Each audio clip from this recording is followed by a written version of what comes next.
The distress signal echoed through the void, a desperate plea from a shattered ship. Across the galaxy, systems flickered to life, monitoring the call. And then, one by one, went silent. Only a handful of blips on the scopes responded, all bearing the familiar insignia of the Sol Federation. On the bridge of the cruiser Hope's last stand, Captain John Allen leaned back in his command chair, the worn leather creaking beneath him. Lines etched by years of service and countless compromises framed his tired eyes as he stared at the flickering holographic display. Another day, another disaster. He rubbed the bridge of his nose, a familiar ache settling in. "Captain," Lieutenant Davies, his communications officer, said, her voice tight, "we're receiving the distress call, but no other ships are responding, not even the Aleni themselves." John sighed. "Political instability, I presume." "That's what they're all saying, sir. Unfortunate situation, lack of resources, the usual." Davies' fingers danced across the console, bringing up a series of garbled images. "The signal's weak, but we're picking up visual fragments, looks like. Orbital bombardment, Captain. Widespread destruction." Light flickered across John's face as he watched the chaotic images of a world being torn apart. Light years away, inside a crippled Aleni vessel, Princess Daphne gasped for air. The emergency oxygen mask hissed, barely keeping pace with her ragged breaths. Debris floated around her in the artificial gravity, glittering like malevolent stars. Her slender fingers, stained with oil and coolant, fumbled with a damaged comms panel, sparks flying with each desperate attempt to reroute power. "Mayday! Mayday! This is Princess Daphne of Alara," she choked out, her voice cracking. "Our world has been destroyed. We need assistance." Back on the Hope's last stand, Sergeant Miller, a grizzled veteran with cybernetic replacements glinting beneath his close-cropped hair, approached John. "Captain, with all due respect, we're stretched thin as it is. Remember what happened on Cygnus VII? We lost good people trying to help those Xantii, and they betrayed us the moment the fighting stopped." John leveled a tired gaze at Miller. "I remember, Sergeant, but we can't just ignore this. At least get a better picture of what's going on, Captain," Miller countered, "before we commit to another suicide mission." John nodded slowly. "Davies, launch a reconnaissance drone. I want a full-spectrum scan of the planet. Miller, alert the medical teams. Prep for casualties." He paused, his gaze hardening. "And Davies, plot a course. Let's get a little closer." As the Hope's last stand began to alter its trajectory, the drone sent back its first images. The bridge crew fell silent as the feed displayed the ruins of Alara. Cities lay in smoldering heaps, oceans boiled away, and the atmosphere burned with unnatural fire. John gritted his teeth. "Damn." Then a new signal pierced through the static, clear, concise, and desperate. On the main view screen, a picture tenacitied itself. A young woman, her face streaked with tears, her eyes wide with terror, stared directly into the camera. Her message was simple, raw, and impossible to ignore. John Allen stared at the image of the alien princess, a flicker of something, hope perhaps, or maybe just a stubborn refusal to give in igniting within him. "Helm," he said, his voice firm despite the knot in his stomach. "Full speed ahead. Wayne going in." John ordered the human ships to approach Daphne's crippled vessel carefully, prepping the boarding party. The cruisers Hope's Dawn and Frontier Justice moved with practiced precision, their thrusters whispering corrections as they matched the alien vessel's erratic spin. On the bridge of Hope's Dawn, alarms pulsed red, a stark counterpoint to the calm efficiency of the crew. Within minutes, the boarding party, led by Lieutenant Brown and two medical specialists, had sealed a temporary conduit between the two ships. Brown's helmet cam flickered to life, transmitting grainy images back to the Hope's Dawn's medical bay. "Breaching in 3, 2, 1. Brown's voice crackled over the comms. The feed showed a twisted corridor, sparking wires dangling from the ceiling. The air hung thick with the metallic tang of coolant and the acrid stench of burning circuitry. The medical team moved swiftly, their armored suits gleaming in the dim emergency lighting. They found Daphne pinned beneath a collapsed console, barely conscious. Her skin shimmered with an iridescent blue, a stark contrast to the crimson blood seeping from a gash on her forehead. Delicate, avian-like bones formed the structure of her face, framing large, violet eyes that fluttered weakly. Integrated into her suit were shimmering threads of what looked like spun crystal, Eleni technology far beyond anything humanity had encountered. Most of it was shattered. Life support failing, multiple fractures, internal bleeding, one of the medics reported, his voice tight with urgency. She needs immediate evac. Working with practiced efficiency, they stabilized her with a biofoam sealant and carefully extracted her from the wreckage. The medical team, now carrying Daphne on a levitation stretcher, moved back to the Hope's Dawn's medical bay with practiced speed. John watched the feed from the bridge, his expression resolute. He saw the focused grit in the medic's eyes, the way they moved with a precision born of countless drills and too many real-life emergencies. He remembered the arguments in the briefing room, the concerns about resources and the risks of intervention. Now, watching them fight to save this alien girl, a flicker of pride warmed his weary heart. They were good people, his crew. Daphne awoke to a cacophony of unfamiliar sensations. Cool air brushed against her skin, a stark contrast to the stifling heat of her wrecked ship. Beeping monitors filled her ears, a rhythmic pulse that both soothed and terrified her. Above her, a grid of glowing panels cast a soft, white light on unfamiliar faces. Humans. Panic flared in her chest. She tried to sit up, but a sharp pain lanced through her side, forcing her back against the cushioned bed. Her violet eyes darted around the room, taking in the gleaming metal surfaces, the complex array of medical equipment, the strange, boxy shapes of human technology. The door hissed open, and a tall, weathered man entered. He wore a dark blue uniform, and his face was etched with lines of experience and a hint of weariness. "Hello," he said, his voice calm and reassuring. "My name is Captain John Allen. You're safe now. You're on board the Hope's Dawn."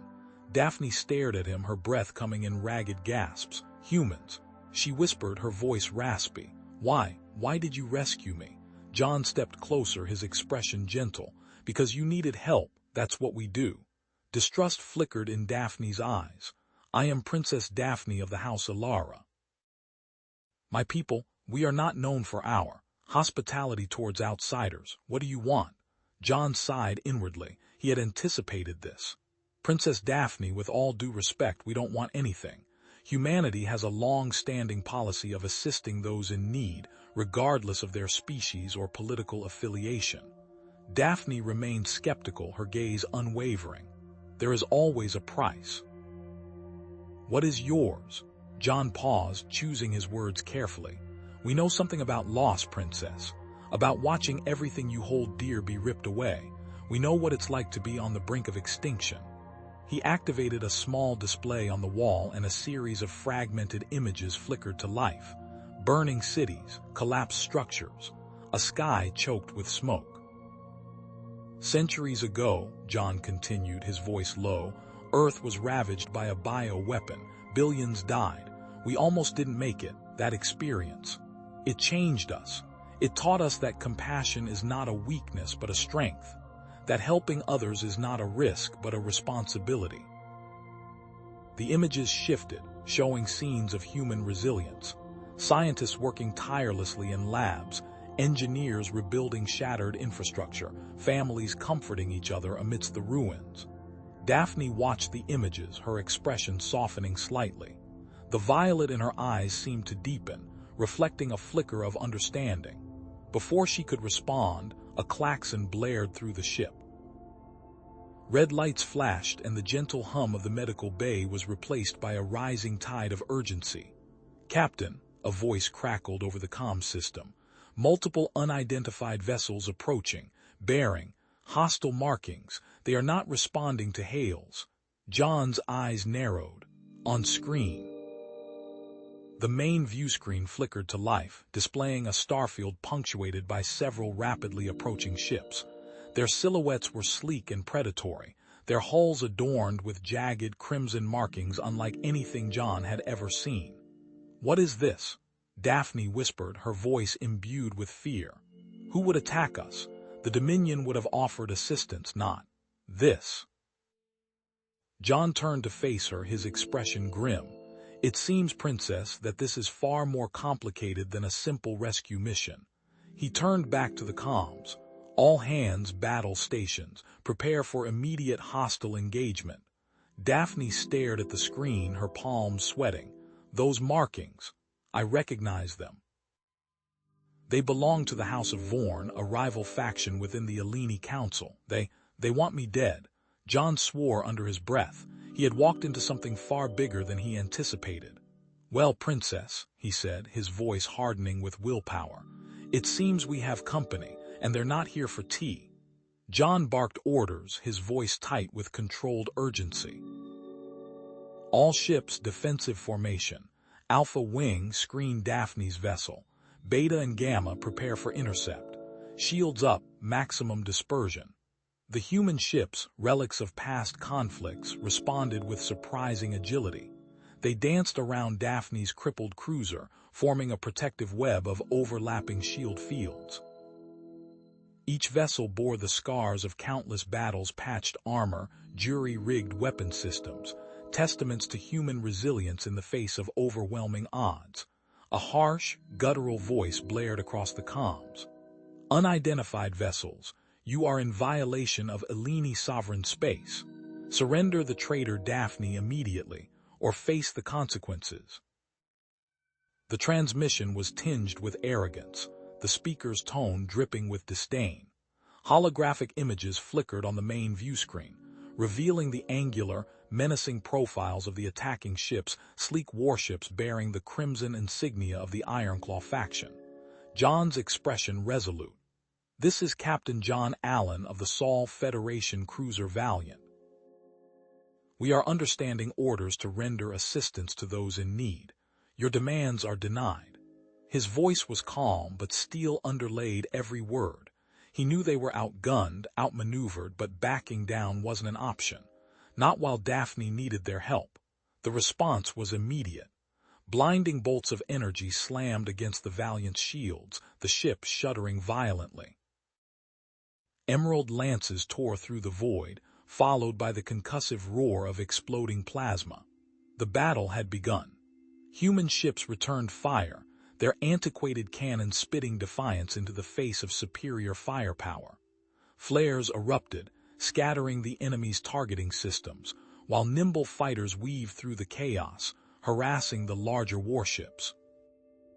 Every pilot knew their ships, every engineer knew their systems, and every captain knew how to push both past their breaking point. "Their Ironclaw," Daphne's voice cut through the comms chatter, strained but clear. "Ruthless. They don't negotiate, they conquer." Alarms blared on the bridge of the Valiant. "Shields down to 70%. Lieutenant Brown shouted from her station. "They're focusing fire on our port side." John cursed under his breath. The Eleni ships were faster, their weapons more powerful. The technological gap was painfully obvious. "Reroute all available power to shields," he ordered. "Prioritize Daphne's vessel, we'll take the hits." "Sir, that will reduce our combat effectiveness by at least 40%, Brown protested. "Do it," John snapped. He glanced at Daphne's image on the screen, her face pale but determined. "We made a promise." "Captain," Daphne interjected, her voice gaining strength, "I know their ship layouts. The Ironclaw cruisers have a vulnerable point in their energy distribution grid, located just behind the main engine block. A concentrated burst of energy can overload the system and disable their weapons for several minutes." John considered the information, weighing the risks. It was a long shot, but they were running out of options. "Lieutenant Park," he said, addressing the Valiant's best pilot, "you heard the princess. Can you pull it off?" Park's voice crackled over the comms, permeated with a fierce dedication. "Just give me the coordinates, Captain. I'll make it happen." With a surge of power, Park's fighter broke formation, hurtling towards the nearest Ironclaw cruiser. He dodged a hail of laser fire, weaving through the enemy's defensive screen with impossible precision. At the last moment, he unleashed a concentrated burst of energy, targeting the identified weak point. A blinding flash erupted from the Ironclaw cruiser, followed by a chain reaction of explosions. The warship spun out of control, its weapons silent. A cheer erupted on the bridge of the Valiant, but the victory was short-lived. The remaining Ironclaw ships intensified their attack, focusing their fire on the Valiant. Explosions rocked the human cruiser, sending sparks flying. "Shields down to 30%, Brown yelled. "We're taking heavy damage." The bridge shook violently, throwing crew members from their stations. John gripped his command chair, his nucleus tightening. They were running out of time. Suddenly, a garbled transmission crackled over the comms. It was fragmented, distorted, but a few words were clear. "Not just the princess. The technology must retrieve." Before John could decipher the message, a ripple distorted space near the battlefield. A colossal warship decloaked, dwarfing all other vessels in the area. Its hull was black, angular, and overflowing with weapons. It was unlike anything John had ever seen. The Ironclaw ships immediately ceased their assault and formed a protective barrier around the massive vessel. What in God's name was that thing? The bridge shuddered violently, alarms blaring as red lights pulsed across the consoles. John gripped his command chair, the metallic tang of ozone stinging his nostrils. "Report," he barked, his voice barely audible over the klaxons. "Shields down to 40%. Lieutenant Miller yelled from her station. "We lost primary power to sections 3 and 4. Engineering reports multiple hull breaches." John swore under his breath, his gaze sweeping across the tactical display. The sensor readings painted a grim picture. A warship of colossal proportions, eclipsing even the largest cruisers in the Sol Federation fleet, was bearing down on them.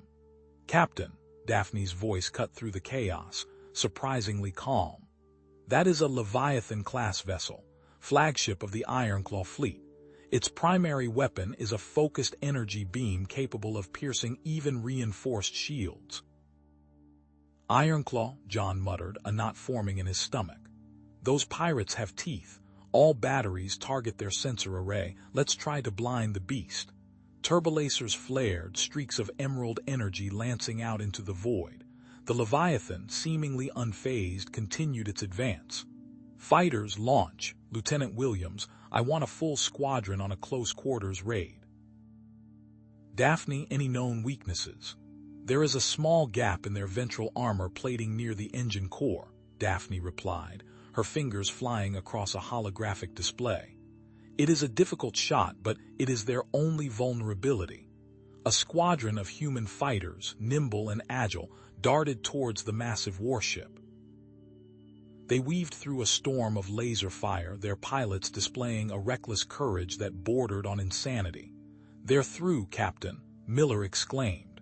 "But the Leviathan's point defenses are shredding them. Damage Rin, RTS are coming in. Heavy casualties." The fighter raid inflicted minimal damage, a mere pinprick on the Leviathan's armored hide. But it had forced the warship to divert its attention, creating a precious window of opportunity. "Helm, prepare for a slingshot maneuver," John ordered, his eyes fixed on the tactical display. "We're going to use the disabled escort as cover. All hands brace for impact." "Captain, that's suicide," Miller protested. "We'll be completely exposed." "I know," John said grimly. "But we don't have a choice." As the ship hurtled towards the crippled escort, Daphne turned to John, her eyes filled with a mixture of gratitude and apprehension. "Captain, I must tell you something. The data core. It is not merely historical records. It contains the complete genetic blueprint of the Eleni species and our entire ecosystem. It is the key to rebuilding our world." Before John could respond, the Leviathan unleashed a precision strike, a beam of pure energy that bypassed the human shields and targeted Daphne's ship directly. "Emergency tractor beam," John roared. "Pull her in close, now." With a groan of straining metal, the tractor beam locked onto Daphne's ship, dragging it towards the relative safety of the human vessel. But the energy surge from the Leviathan's attack, combined with the strain of the tractor beam, overloaded the human ship systems. Sparks erupted from the consoles, filling the bridge with smoke. Alarms wailed as the lights flickered and died. Daphne's ship sustained critical damage, its shields collapsing and its hull riddled with holes. But the data core remained intact, its protective casing glowing faintly in the darkness. "Life support failing in sections 2, 4, and 6, Miller reported, coughing. "Crew members are donning emergency gear."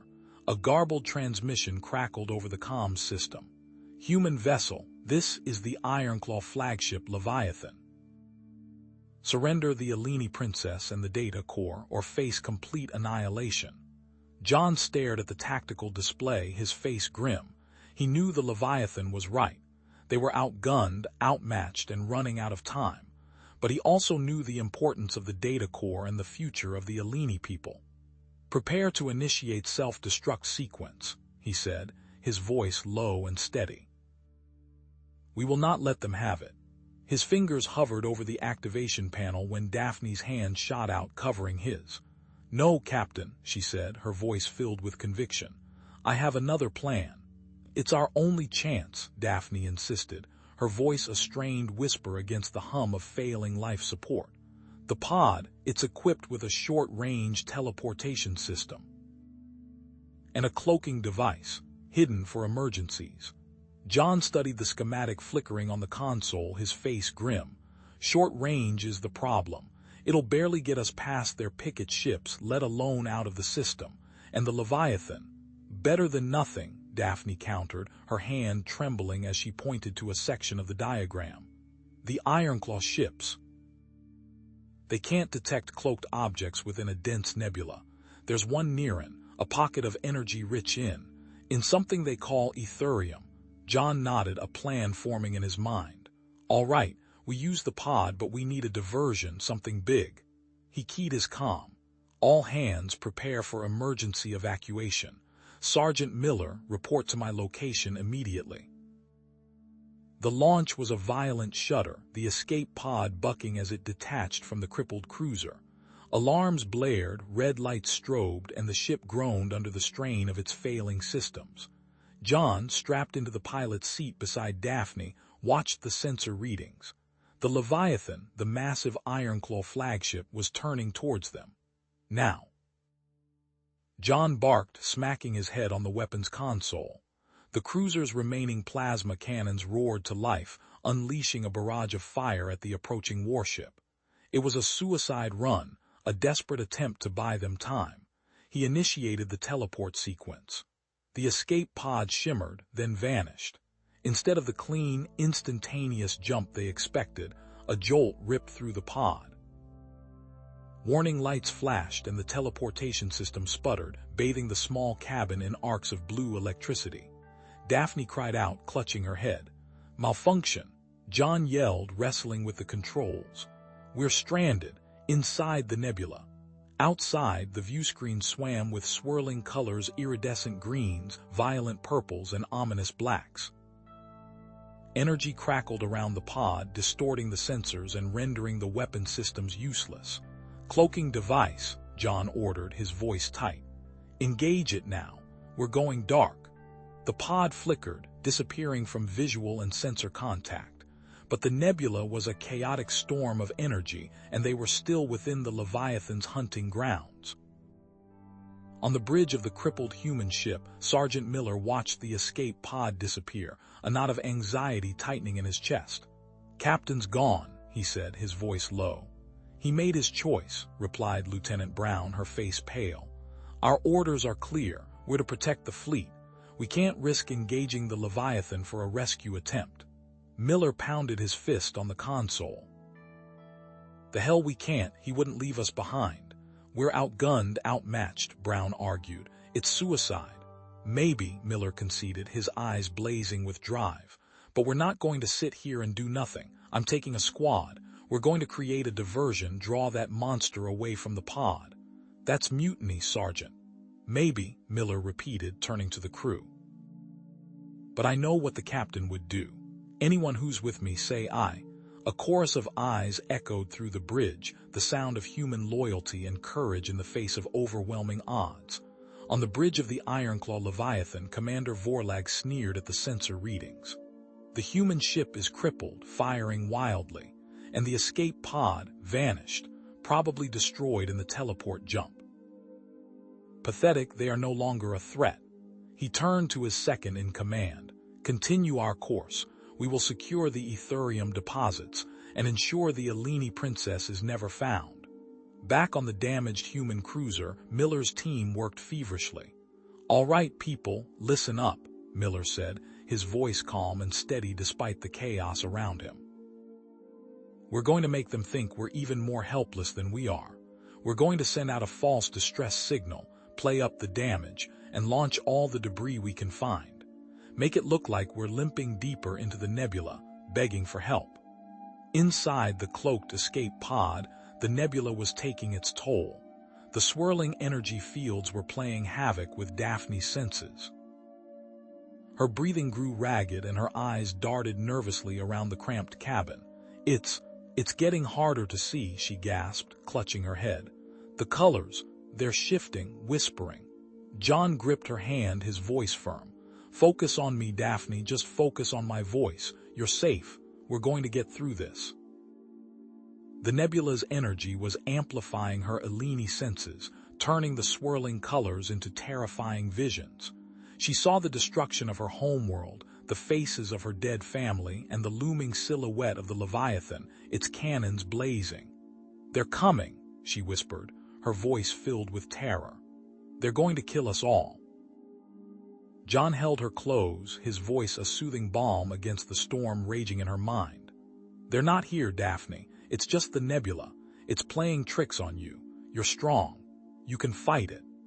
As Daphne struggled against the hallucinations, she began to notice something else: subtle patterns in the nebula's energy fields, almost imperceptible currents of stability amidst the chaos. There, she whispered, pointing to a section of the view screen, there's a path. A stable path through the energy, the teleportation system. If we recalibrate it, adjust the frequencies, we might be able to jump safely. John studied the readings, his brow furrowed in concentration. It's a long shot. The interference is still heavy. But it's our only shot, Daphne insisted, her voice gaining strength. Help me, together. We can do this. Working side by side, they began to recalibrate the teleportation device, John using his engineering skills to navigate the human systems, Daphne guiding him with her enhanced Eleni perception. Sparks flew, wires crackled, and the cabin filled with the smell of ozone. Suddenly, a high-pitched whine filled the cabin, followed by a violent surge of energy. We're drawing attention, John yelled, his eyes wide with alarm. Something's coming. The view screen flickered, revealing a massive shape looming out of the swirling nebula, a colossal, serpentine creature, its body shimmering with iridescent scales, its eyes glowing with predatory hunger. It was drawn to the energy signature of the teleportation system. Emergency jump, John shouted, slamming his hand on the activation button. The escape pod shimmered, then vanished in a flash of light. But the nebula's interference was too strong. The coordinates skewed, the jump went wild. Instead of reaching safety, they materialized inside a dark, derelict structure. Cold, metallic walls surrounded them, the air thick with the smell of decay and ozone. Flickering emergency lights cast long, eerie shadows. They were inside a dark, derelict Ironclaw research station, abandoned within the nebula long ago. And they were utterly alone. The chill bit through John's thermal gear, a damp, metallic cold that promised deeper discomfort. Darkness clung to every corner of the station's corridor, a darkness so absolute it felt like a physical presence. Dust motes danced in the beam of John's pulse rifle light, painting fleeting constellations on the grimy walls. He swept the beam across a series of consoles, their screens cracked and lifeless. Daphne leaned heavily against him, her breath shallow and ragged. Faint. Energy signatures, she gasped, her voice barely a whisper. Sections, still operational, barely. Her hand trembled as she pointed down the corridor. John grunted, switching on his helmet's infrared scanner. The scanner painted the station in shades of gray and red, highlighting the pockets of residual heat. He spotted a faint glow emanating from a junction box further down the corridor. Emergency lighting, he muttered. Backup generators must still have some juice. He moved forward, Daphne clinging to his arm. A few minutes later, the corridor flickered to life, casting long, distorted shadows. The emergency lights, old and unreliable, buzzed with a frantic energy.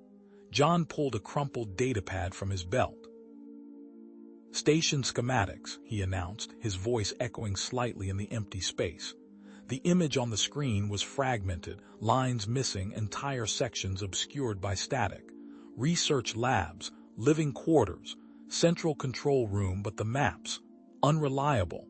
Suddenly, Daphne stumbled, her legs giving way beneath her. John caught her before she hit the deck, easing her gently to the cold metal floor. Her skin was clammy, her breathing even more strained than before. Daphne, what is it? Need medical attention, she whispered, her eyes fluttering closed. Vital signs, fading. John cursed under his breath. He hoisted her into his arms, her weight surprisingly light. He consulted the damaged map, his pulse quickening. Medical bay, that way. He started running, his boots clanging against the metal floor. He found the medical bay, its entrance sealed by a heavy blast door. He banged his head against the control panel, but nothing happened. The room beyond was shrouded in darkness. He ran his hand along the doorframe, searching for a manual override. Nothing. Eleni, technology, Daphne murmured weakly, her eyes still closed. System, lockout. John knelt beside her, his face inches from hers. Can you bypass it? She nodded slowly, her hand reaching out to touch the control panel. Energy, routing, sequence. She coughed, a shudder racking her body. Bypass, code. She whispered a series of complex instructions, her voice fading in and out. Following her instructions, John rerouted the power flow, bypassing the primary system. With a hiss of escaping air, the blast door slid open, revealing a dimly lit medical bay. The equipment was ancient, its surfaces covered in dust and grime. Consoles flickered with static, monitors displayed gibberish, and medical instruments lay scattered across the floor. He laid Daphne on a bio bed, its padding cracked and worn. He scanned the room, searching for anything that could help her. Eleni, interface, Daphne whispered, pointing to a console with a series of glowing symbols. Need, Eleni, activation code.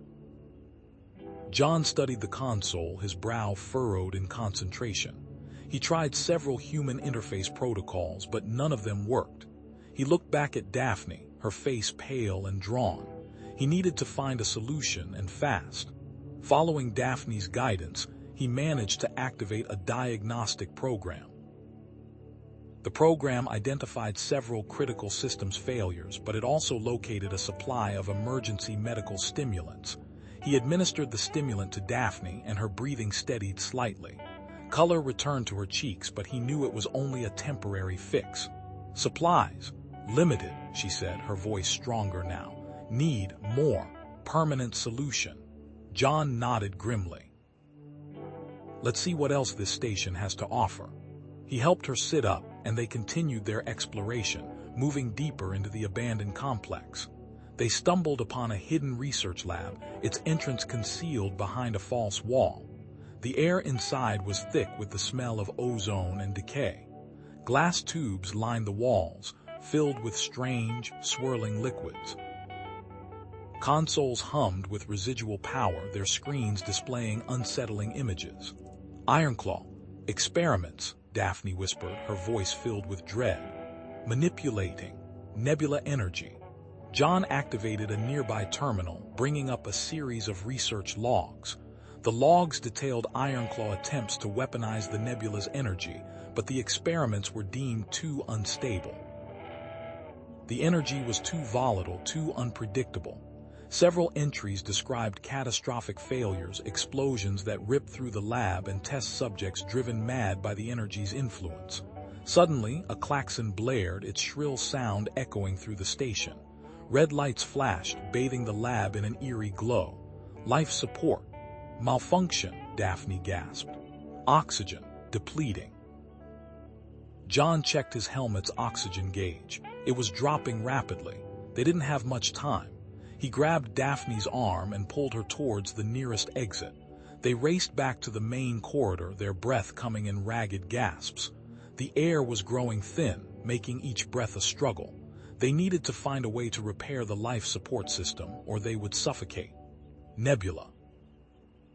Energy, Daphne wheezed, pointing to a damaged power conduit. Can, use, to, power, life support. John studied the conduit, his mind racing. It was a long shot, but it was their only chance. He grabbed a handful of tools from his belt and began working, splicing human technology with Eleni engineering. He rerouted the energy flow, channeling the nebula's raw power into the station's life support system. With a surge of energy, the life support system sputtered back to life. The klaxon fell silent and the red lights faded.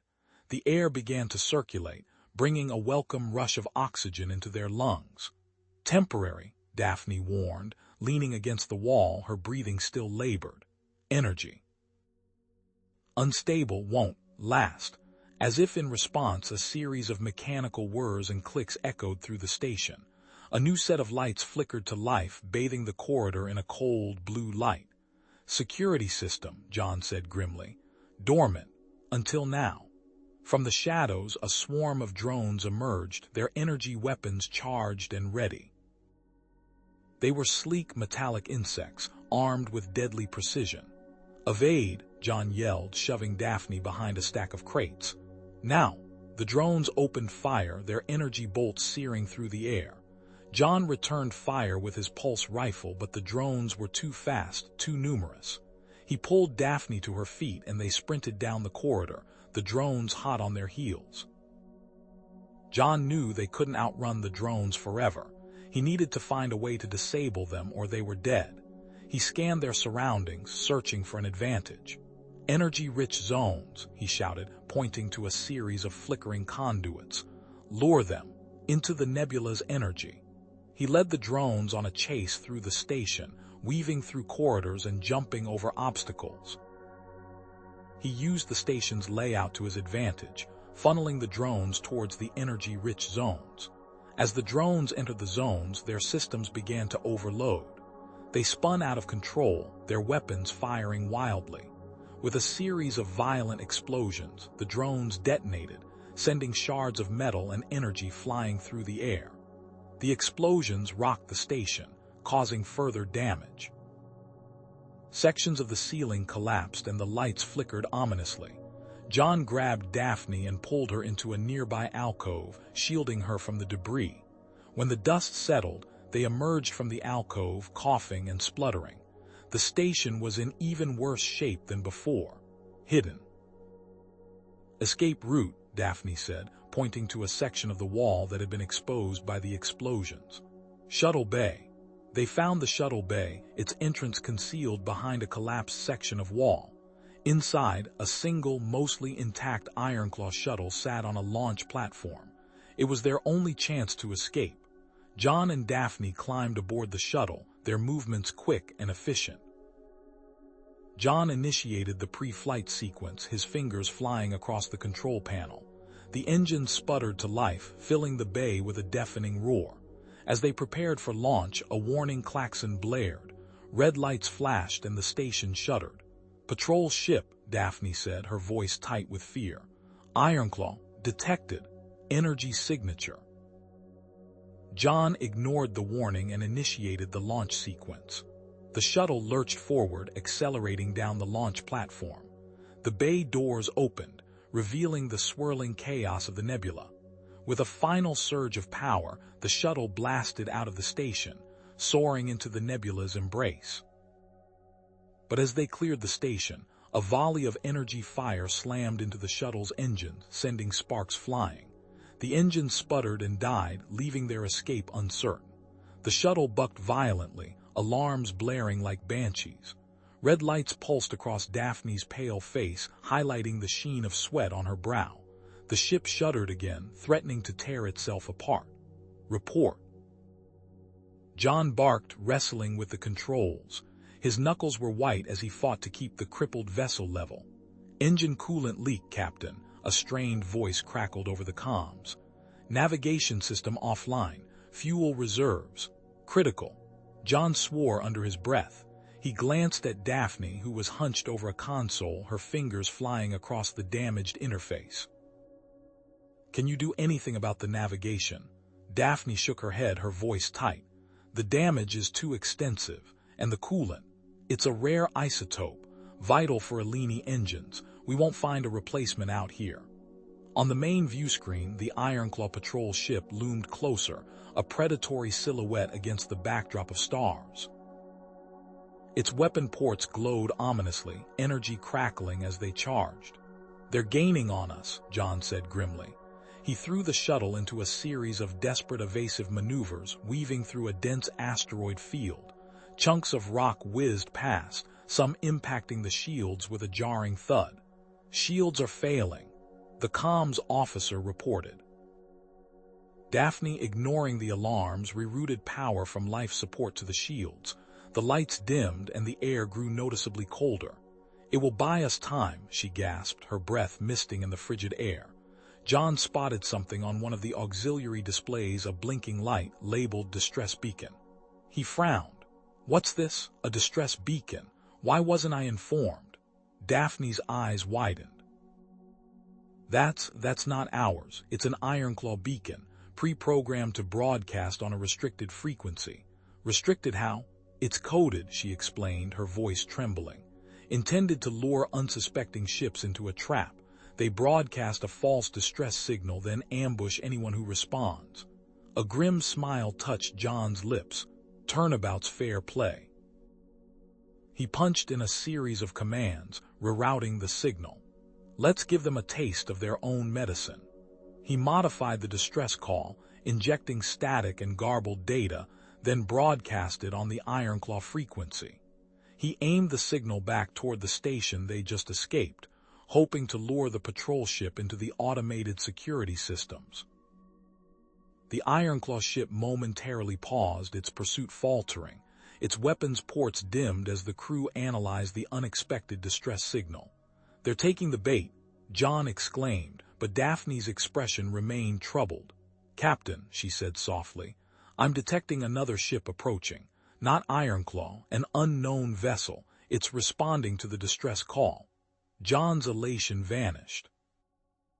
"Damn it, we've accidentally attracted a third party. Could be even worse than the Ironclaw." The coolant leak worsened, a fine spray of shimmering liquid escaping from a ruptured pipe. The engine temperature began to climb, the heat radiating through the shuttle's thin hull. "We're losing power," the comms officer cried. John, despite the chaos, remained focused. "Daphne, can you help me patch that leak?" Together, they worked feverishly, jury-rigging a temporary fix using emergency sealant and spare parts. The air was thick with the smell of burning metal and ozone. They managed to slow the leak, but it was only a temporary reprieve. There's a legend," Daphne said, her voice barely a whisper, "among my people. About a ghost field within the Xylos Nebula, a region where sensors fail, where ships disappear." John looked at her, a flicker of hope in his eyes. "A sensor-dead zone, can we reach it?" "It's our only chance," Daphne said, "but it's also incredibly dangerous. No one who enters the ghost field ever returns." "Then we'll be the first," John said, his voice firm. He adjusted the course, aiming for the swirling chaos of the Xylos Nebula. "Hold on tight." As they plunged into the ghost field, the shuttle systems went haywire. The navigation display flickered and died, replaced by static. Alarms blared, then abruptly cut out. The ship shuddered violently, as if caught in a cosmic storm. Outside, the nebula swirled around them, a chaotic tapestry of colors and light. The Ironclaw ship, still pursuing, fired a volley of shots, but the energy bolts passed harmlessly by, distorted by the sensor interference. But the unknown vessel was still out there, a looming threat in the swirling chaos. Its presence was a constant, chilling reminder of their vulnerability. Then with a final, agonizing groan, the shuttle's engine sputtered and died. The ship drifted silently, power completely gone, adrift in the sensor-blind chaos of the nebula, with no way to navigate or defend themselves. Two unknown vessels were potentially hunting them. The shuttle drifted, a metal coffin lost in the swirling hues of the nebula. Internal lights flickered, casting erratic shadows that danced across the instrument panel, each blink a mocking reminder of their dwindling power. The hum of life support, once a constant, comforting presence, now sputtered and coughed like a dying lung. John wrestled with the engine controls, his fist clenched against the cold metal. He slammed a fist against the console. Damn it. Sparks flew from a severed conduit. He ignored them, his focus laser locked on the unresponsive systems. Come on, you piece of junk, just a little spark. Daphne, her breathing shallow and ragged, watched him from her makeshift cot, the nebula's colors reflected in her wide, anxious eyes. Captain, she rasped, her voice barely a whisper. I am detecting faint energy signatures emanating from the nebula itself. John glanced at her, then back at the useless controls. Energy signatures? What kind? He knew enough to recognize the potential danger and the potential opportunity. He rerouted power to the auxiliary sensors, coaxing them back to life with a prayer and a surge of desperation. The screen flickered, then gridded into a blurry, distorted image. Swirls of color, yes, but also something else. Strange formations, he murmured, tracing a finger across the screen. Localized energy concentrations, almost crystalline. A jolt ran through the shuttle, throwing John against the console. Alarms blared, then died as the remaining auxiliary systems sputtered and went dark. Silence descended, heavy and absolute. Electromagnetic pulse, Daphne gasped, clutching her chest. A natural phenomenon, I believe, unstable elements within the nebula. They discharge energy. The main sensor array, still barely functional, pinged weakly. An unknown vessel, cloaked, much closer than before. John swallowed hard. Can you get me a better fix? Daphne shook her head. The pulse. It has damaged the sensors further. He tried the comms. Unidentified vessel, this is Captain John Allen of a civilian transport. We are disabled and require assistance.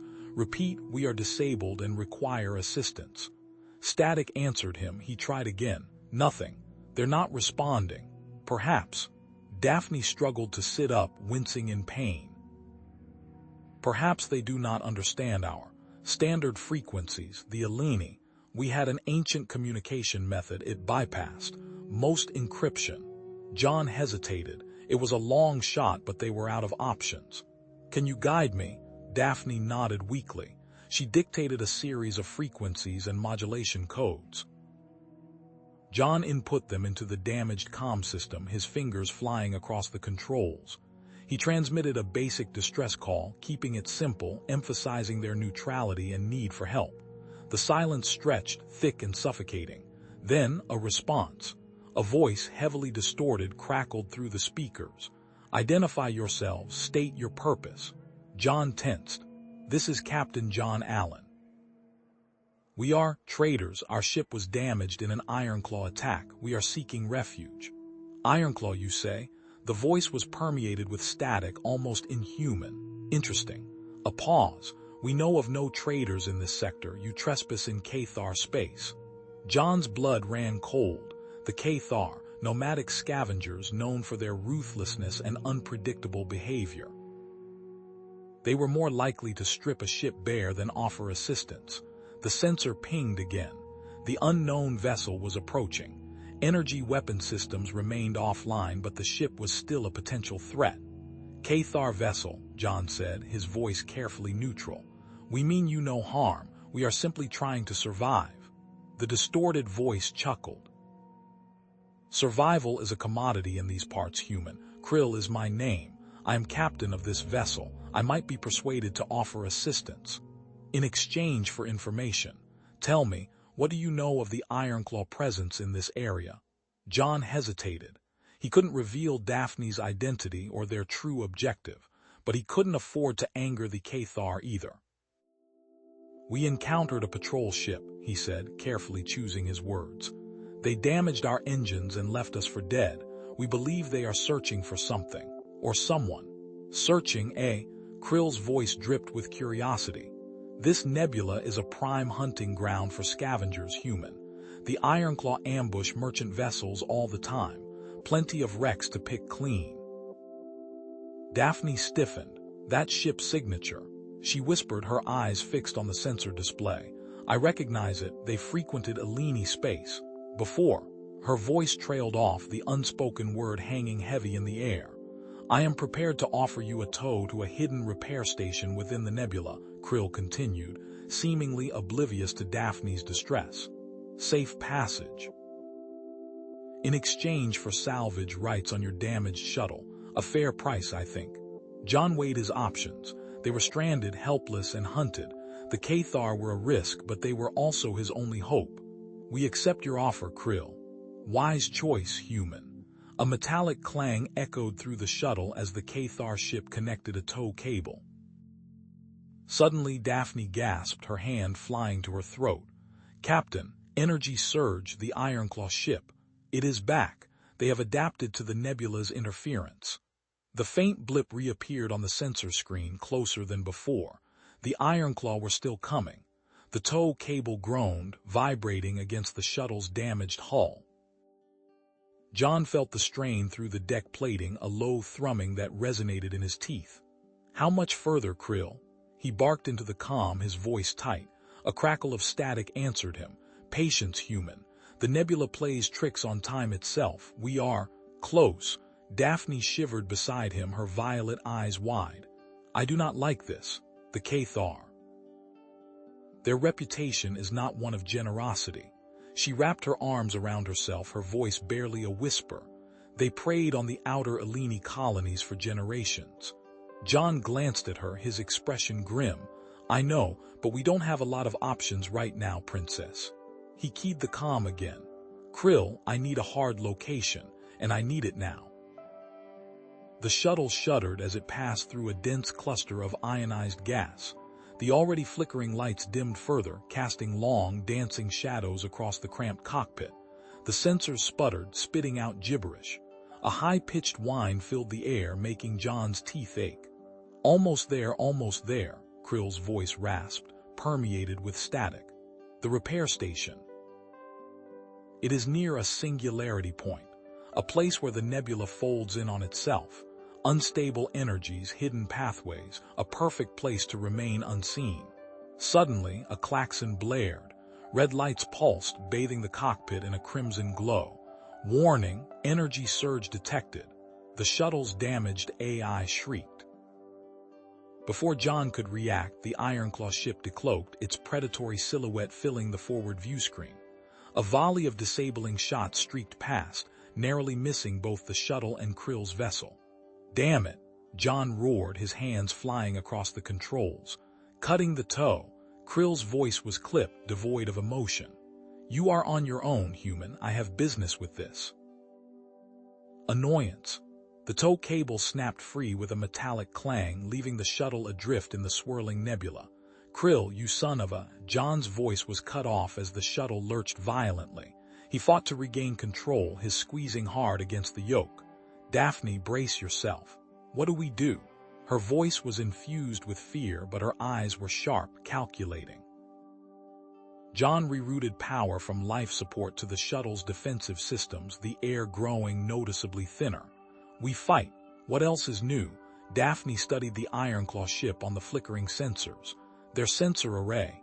It is vulnerable to electromagnetic pulses, a precise burst. It could blind them temporarily. The engines shot to hell, Daphne. I doubt it can even produce enough power. It does not need much, she insisted, her fingers flying across a damaged console, rerouting circuits. A localized pulse, focused correctly.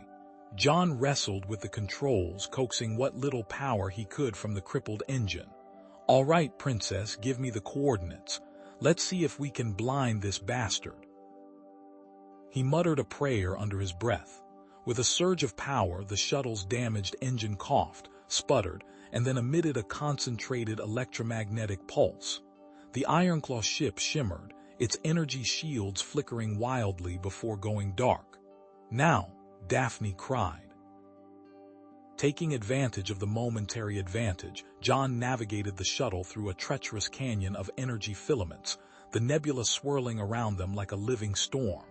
The Ironclaw ship, momentarily blind, fired wildly, its energy bolts narrowly missing the shuttle. "They are adapting," Daphne warned, her voice strained. "They're sensors. They are compensating for the interference." The Ironclaw ship resumed its pursuit, its targeting systems locking onto the shuttle once more. Just when John thought they were clear, the Cathar ship reappeared, heavily damaged, its hull scarred and smoking. "Go human," Krill's voice rasped over the comms. "I will. Distract them, buy you time." "Krill, what are you doing?" John yelled, but the Cathar ship was already veering away, drawing the Ironclaw ship deeper into the nebula's chaotic heart. "Do not waste my sacrifice." Krill's voice was faint, fading in and out with the static. Then, silence. John and Daphne were alone again, drifting deeper into the nebula. The shuttle's systems continued to fail, one by one. The lights flickered and died, plunging them into near darkness. "We are losing power, John," Daphne said, her voice barely audible. "And we are being pulled towards something." As they approached the singularity point, the nebula's energy intensified. Strange, shimmering structures began to appear within the gas clouds, swirling and twisting like living organisms. Daphne gasped. "I have never seen anything like this. The energy signature. It is unlike anything I know." The shuttle was pulled forward faster and faster, despite John's desperate attempts to regain control. The energy field intensified, overwhelming the shuttle's systems. Alarms blared, lights flashed, and then everything went black. Before losing consciousness, John glimpsed something massive within the singularity, an ancient structure of impossible geometry, shimmering with an otherworldly light. Then darkness. A distorted transmission crackled through the comms, barely audible above the static. It was Krill's voice, twisted and distorted. "The singularity. I knew it was there all along, but what lies within? That is the question, isn't it?" His laughter echoed, chilling and unsettling before fading into the void. John coughed, his head swimming. The emergency lights flickered erratically, painting the interior of the shuttle in strobing shades of red and blue. Daphne lay slumped beside him, her breathing shallow and raspy. He reached out, his hand brushing against something cold and metallic, a severed conduit sparking intermittently. Pain lanced through his skull as he pushed himself upright, taking in their surroundings. The shuttle, or what was left of it, was suspended within a swirling vortex of iridescent colors, unlike anything he'd ever seen. Daphne stirred, her violet eyes fluttering open. "Where are we?" she whispered, her voice weak. "Somewhere else," John replied, his voice raspy. He ran a diagnostic on his helmet HUD. "Life support is failing. We've got maybe an hour." Daphne struggled to sit up, wincing in pain. This is a nexus point, a singularity, a place where realities intersect. Her voice, though faint, held a note of awe. "A bridge between what is and what could be." John frowned. "A bridge to nowhere if we can't get out of here." He surveyed the damage again. The shuttle's systems were shot, power reserves dwindling fast. The once pristine control panels were now scarred and blackened, testament to the raw energy they'd been subjected to. His gaze drifted towards the view screen, or rather, the fractured remains of it. Through the cracks, he saw a colossal, crystalline structure shimmering in the distance, bathed in the ethereal glow of the singularity. It was impossibly large, dwarfing the shuttle, its facets reflecting the swirling energies like 1,000 captured stars. he noticed something else. "We're anchored," he said, pointing. "Some kind of tether running from the shuttle straight to that thing." Daphne gasped, her eyes widening. That's an Eleni artifact from before our recorded history. I've only seen it in fragmented texts, whispered about in hushed tones. The star womb." A shiver ran down her spine. It's said to be a place of unimaginable power and unimaginable danger. John ignored her warning. He was a captain, and captains investigated.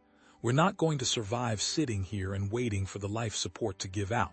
If that thing is holding us here, maybe it's also our way out." He started rerouting the shuttle's remaining power to the propulsion system.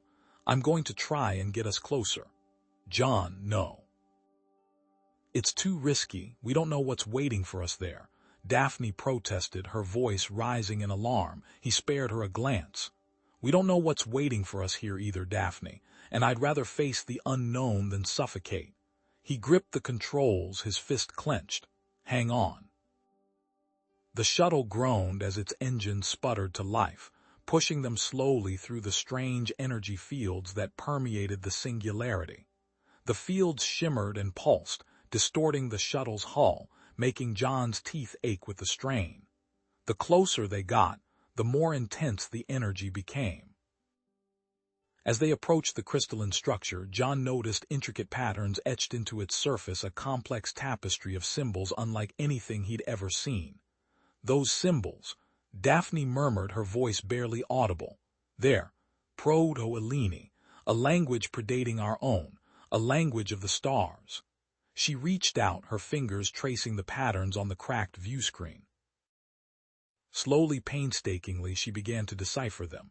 "Calamity, a darkness, consuming all," she whispered, her brow furrowed in concentration. "A chosen one shall rise, to wield the light." John listened intently, his hand hovering over the controls. "A chosen one" sounds like a prophecy.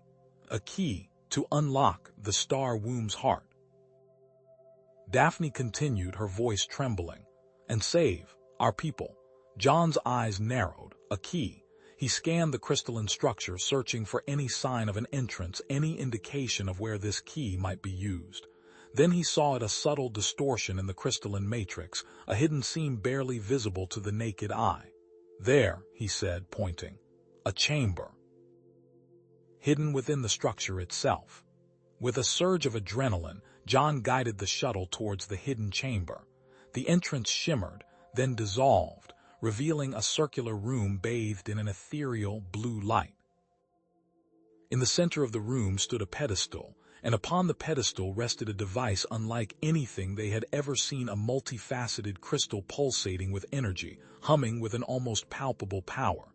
Daphne gasped, her hand flying to her mouth. The key," she whispered, her eyes wide with awe and terror. "It's real, and I know what to do." John studied her face, seeing a mixture of fear and drive. He trusted her instincts even if he didn't understand them. "Then what are we waiting for?" As he spoke, a distorted message echoed through the chamber, crackling with static. "Do not activate the device," a voice rasped, a voice John recognized. "Krill, it is a weapon of unimaginable power, capable of destroying entire civilizations. You have been warned." Daphne flinched, but her grit didn't waver. "He's lying," she said, her voice firm. "He wants to keep us from saving our people." John considered Krill's warning. He didn't trust the pirate, but he couldn't dismiss the possibility that he was telling the truth. Still, looking at Daphne, seeing the hope in her eyes, he knew what he had to do. "What does it need?"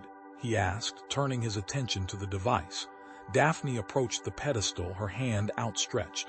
"It needs a specific energy signature, one that resonates with our bloodline, something the shuttle can't provide."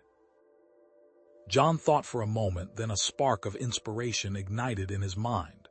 "Human energy manipulation," he said, a grin spreading across his face. "We can't generate the same signature, but maybe, just maybe, we can replicate it. It's a long shot, but it's our only chance." As they began the activation sequence, channeling the shuttle's remaining power into a complex series of energy conduits, the singularity began to destabilize. Violent energy surges ripped through the chamber, causing the shuttle to shake violently. Spatial distortions warped the walls around them, making it difficult to see. Then, a faint signal flickered on the shuttle's comms panel. John quickly adjusted the frequency, his heart pounding in his chest. The signal was weak, barely audible above the chaos, but it was there. Unidentified vessel. Detected, the shuttle's computer crackled. Bearing, unknown, design, matches, Ironclaw pirate ship. Just as Daphne completed the final step in the activation sequence, the crystalline structure resonated with power, emitting a blinding beam of energy that shot directly into the singularity's heart. The chamber pulsed with light, and the air crackled with raw energy. The beam lancing from the crystalline structure slammed into the shuttle with the force of a physical blow.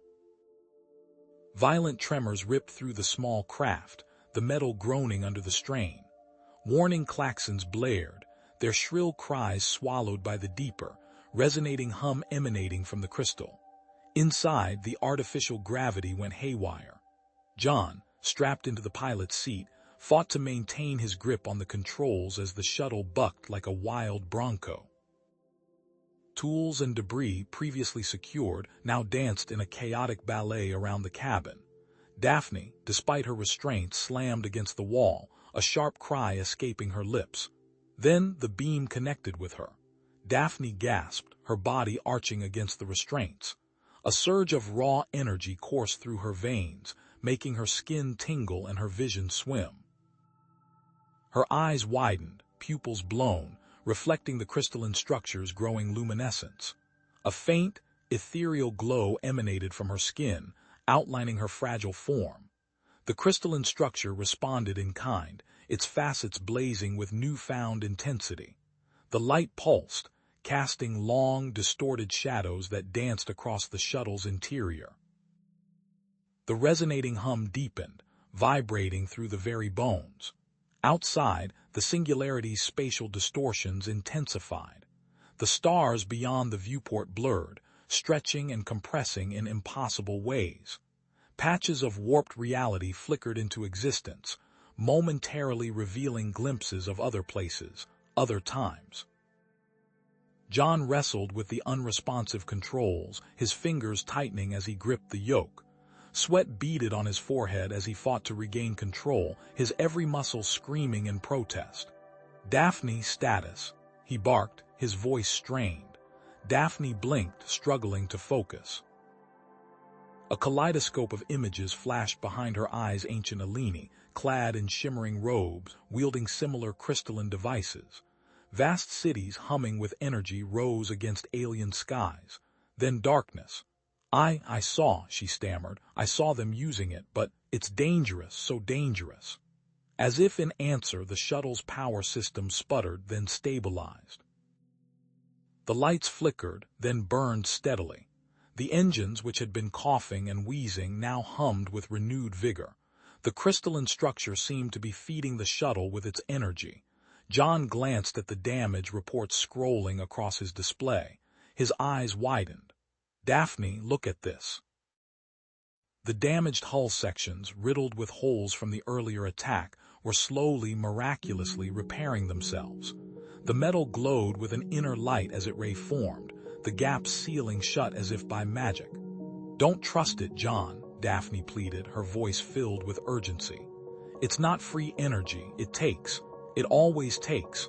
We don't know what the consequences will be." Suddenly, a section of the shuttle shimmered, and John found himself reliving the conversation from moments before. Daphne's warning, his incredulous reply. The temporal loop lasted only a few seconds, a disorienting hiccup in reality before snapping back to the present. He shook his head, trying to clear the lingering disorientation. "The comms array," he said, his voice regaining its focus. "Let's see if we can get a signal out." After a few minutes of frantic work, the comms array flickered to life, spitting static. He managed to lock onto a frequency, but the interference was intense, a cacophony of white noise and fragmented voices. He tried sending a distress signal, but the words were garbled, distorted by the singularity's energies. Mayday, Mayday. Sol Federation vessel. Stranded near singularity. Require assistance. The message was a mangled mess, barely intelligible. Then a blip appeared on the sensors. The Ironclaw ship.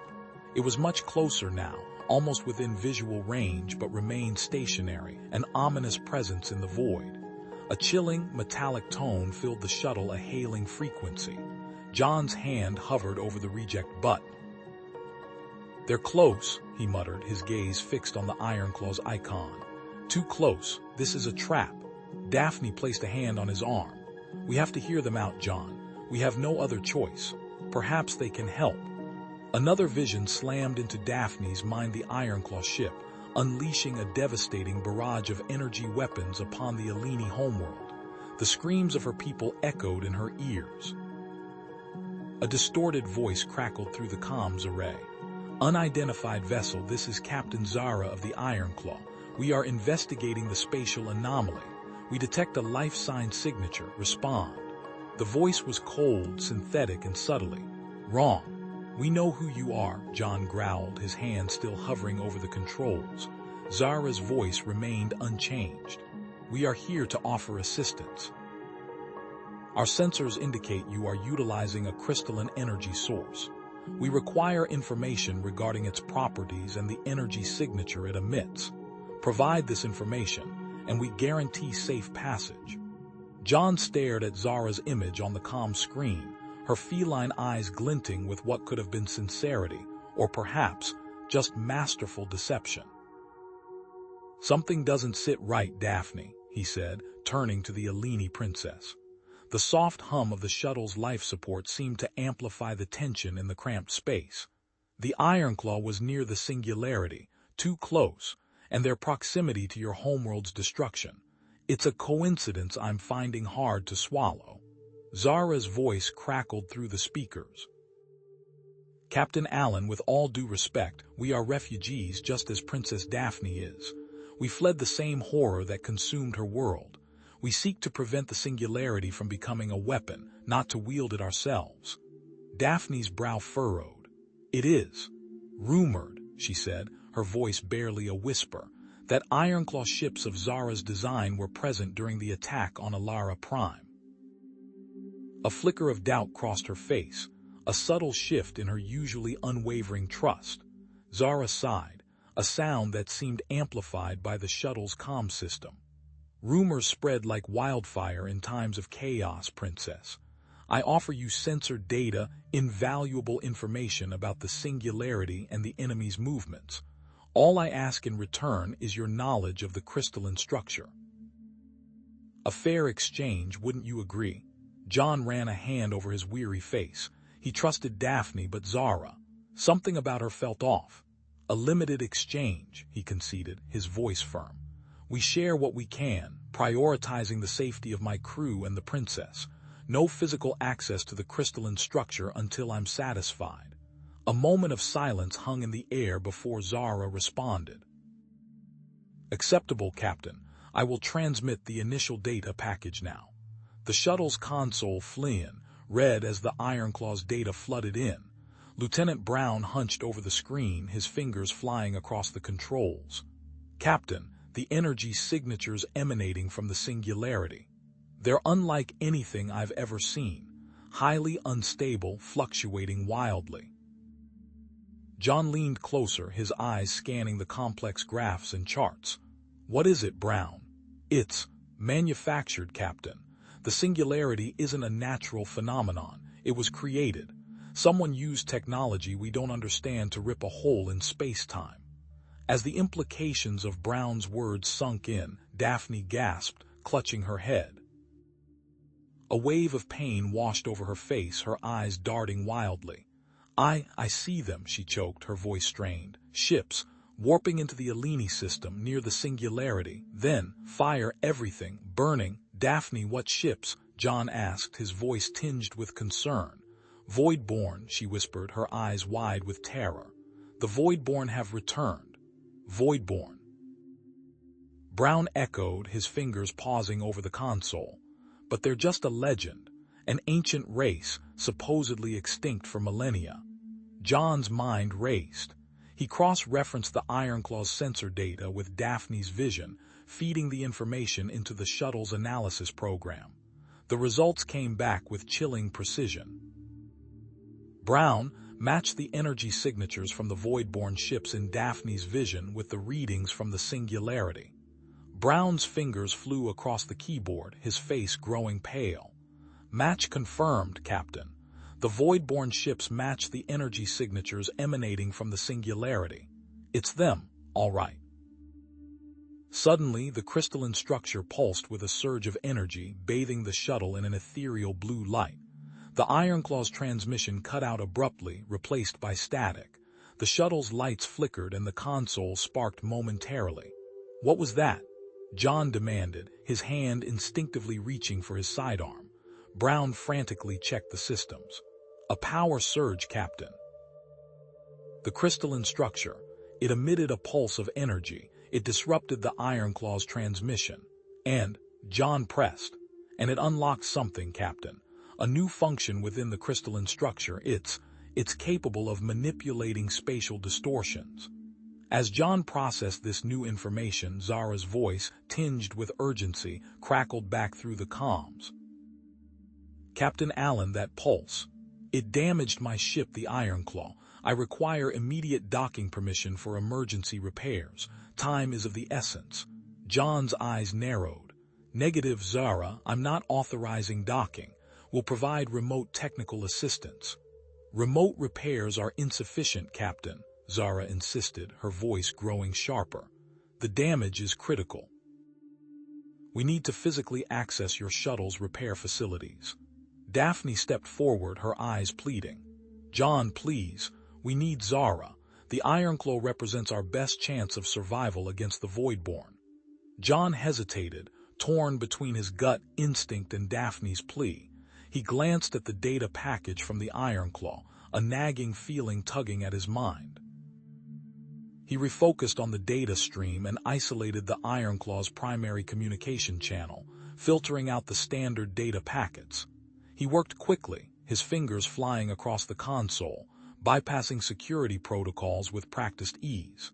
There, buried deep within the stream, he found it, a hidden comms channel carrying a coded message. He decrypted the message, his blood running cold as the words appeared on the screen. Crystalline resonance achieved. Prepare for weaponization. Singularity access imminent. Zara intended to weaponize the crystalline structure. She planned to use the Singularity for her own purposes. John's mind raced. Trust Zara and risk walking into a trap. Or refuse her assistance and face the Voidborn alone. He opened his mouth to respond, to make a decision that could determine the fate of his crew, of Daphne, perhaps even the galaxy. Before he could utter a word, Lieutenant Brown's voice cut through the tension. Captain, sensors are picking up multiple warp signatures. Voidborn ships. They're warping into the system, heading directly towards us. And the Ironclaw. Evasive maneuvers. Now. John roared, the command ripping through the sudden cacophony of alarms. The shuttle lurched violently as the pilot wrestled with the controls, desperately trying to put distance between them and both the looming bulk of the Ironclaw and the rapidly approaching, angular silhouettes of the Voidborn ships. Ironclaw, this is Captain Allen. Explain yourselves. John barked into the comms, his fingers flying across the console. Zara's holographic image flickered into existence, her usually composed face a mask of carefully crafted concern. Captain Allen, I assure you, this is as unexpected for us as it is for you, she said, her voice permeated with urgency. The Voidborn. They must have tracked us through the Singularity's energy signature. This only reinforces the necessity for immediate docking. We can offer you protection. Daphne, her brow furrowed with worry, placed a hand on John's arm. John, please, Zara is right. We are vulnerable out here. We must consider her offer. John's gaze hardened. A coded message, Zara. One that conveniently predicted this very attack. Seems a bit convenient, wouldn't you say? He kept the channel open, his eyes narrowed, watching for any flicker of guilt or betrayal in her expression. Zara's eyes widened, a flicker of genuine surprise crossing her face. That's absurd. I would never. The Voidborn ships are utilizing a unique warp signature, completely independent of the Singularity's residue. I can send you the data packet. Her fingers danced across her own console, transmitting a stream of information to John's display. Before John could fully analyze the data, a blinding flash erupted outside the viewport, followed by a bone-jarring impact. Shields down. Port engine hit. We're losing propulsion. The pilot yelled, his voice strained. John swore under his breath, rerouting power from non-essential systems. Life support is primary, minimal thrusters only. Prepare for boarding. He grabbed a pulse rifle from the weapons locker, the metallic grip cold in his hand. Zara's voice crackled through the comms again, filled with desperation. Captain Allen, this is your last chance. The Ironclaw's firepower can hold them off, but only if you dock immediately. We can't protect you out there. John ignored her, his focus entirely on the tactical display. The Voidborn ships were maneuvering with chilling precision, their energy signatures focused not on outright destruction but on capture. He zoomed in on their targeting matrix, his blood running cold as he realized their primary objective. They're after the crystalline structure, he muttered, more to himself than anyone else. He glanced at Daphne, her eyes wide with fear, then back at the console. A decision had to be made, and fast. He tightened fists. Time for a gamble. He reached out, his hand hovering over the crystalline structure embedded in the console. Focusing his will, he channeled the energy, feeling the familiar surge of power as the crystal resonated. A shimmering, translucent distortion enveloped the shuttle, deflecting the incoming energy blasts, but the effect was unstable. The shuttle bucked violently, alarms screaming as systems overloaded. The spatial field is fluctuating, we're taking heavy damage, the pilot shouted.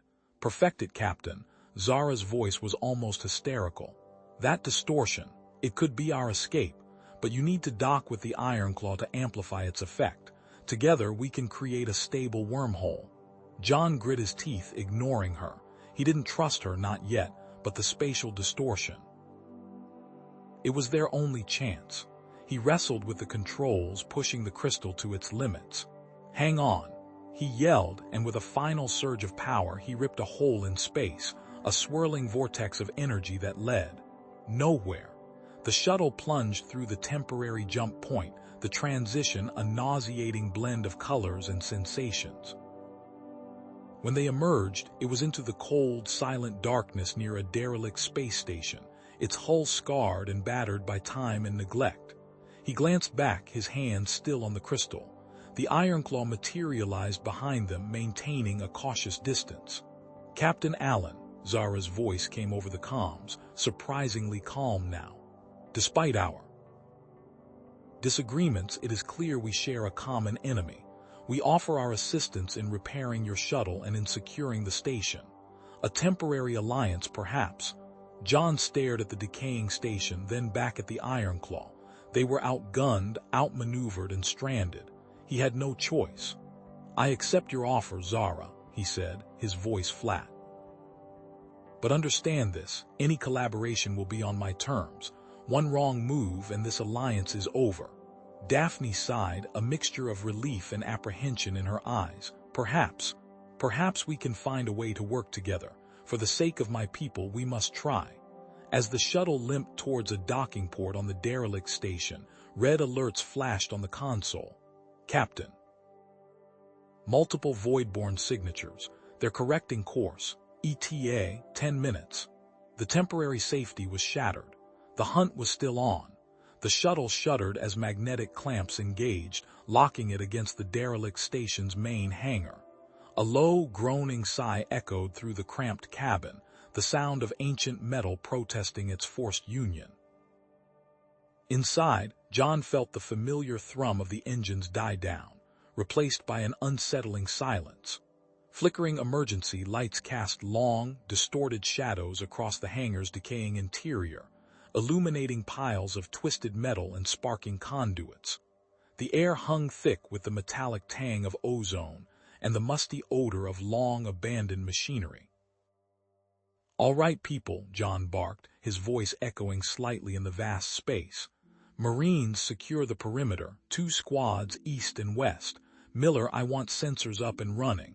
Let's make sure we're not walking into a trap." He turned to the pilot. "Davies, assess the damage to the shuttle. I want us ready to bug out if things go south." Davies, a young woman with grease smeared across her cheek, gave a curt nod. "Aye, Captain," but she took a beating. "Don't expect miracles." John watched his crew move with practiced efficiency, each one a cog in the well-oiled machine he'd forged over years of combat.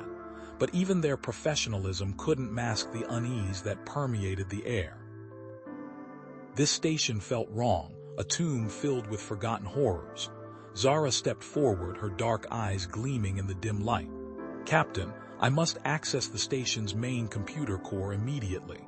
The Voidborn's tracking methods are sophisticated.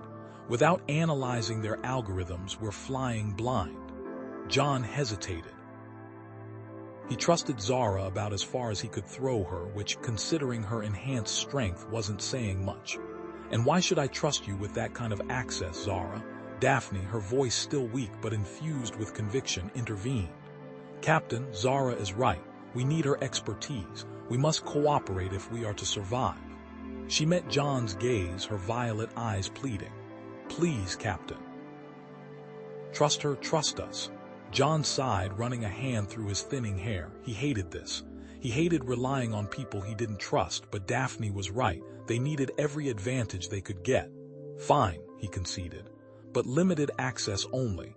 Miller, you and your team will escort Zara to the core. I want eyes on her at all times. No exceptions." "Understood, Captain," Miller replied, his voice grim. He gestured to 2 heavily armed Marines who moved to flank Zara. As Zara, flanked by Miller and his team, headed towards a darkened corridor, John turned to Daphne. "Stay here, get some rest." "I'm fine, Captain," Daphne protested, but John cut her off. "That's an order, Princess. Besides, I need you to look at something." He gestured towards a section of the hangar wall covered in strange symbols. "These markings, they're unlike anything I've ever seen." As they approached the wall, the air grew colder. The symbols, etched deep into the metal, seemed to writhe in the flickering light. They were intricate, alien, hinting at a civilization far older than any they knew. "What do you make of them?" John asked. Daphne reached out a trembling hand, tracing one of the symbols with her fingertip. These are ancient. I've seen similar markings in Eleni texts, but they are incomplete. This station, it predates us all." Suddenly, a section of the wall slid open, revealing a hidden chamber. Inside, row upon row of inactive automated defense systems stood silent, their energy conduits dark and lifeless. "What are those?" John whispered, awestruck. "Defense systems," Daphne replied, her voice barely audible. "Advanced, powerful, but inactive.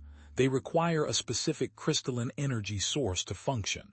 A sharp alarm blared through the station. "Captain."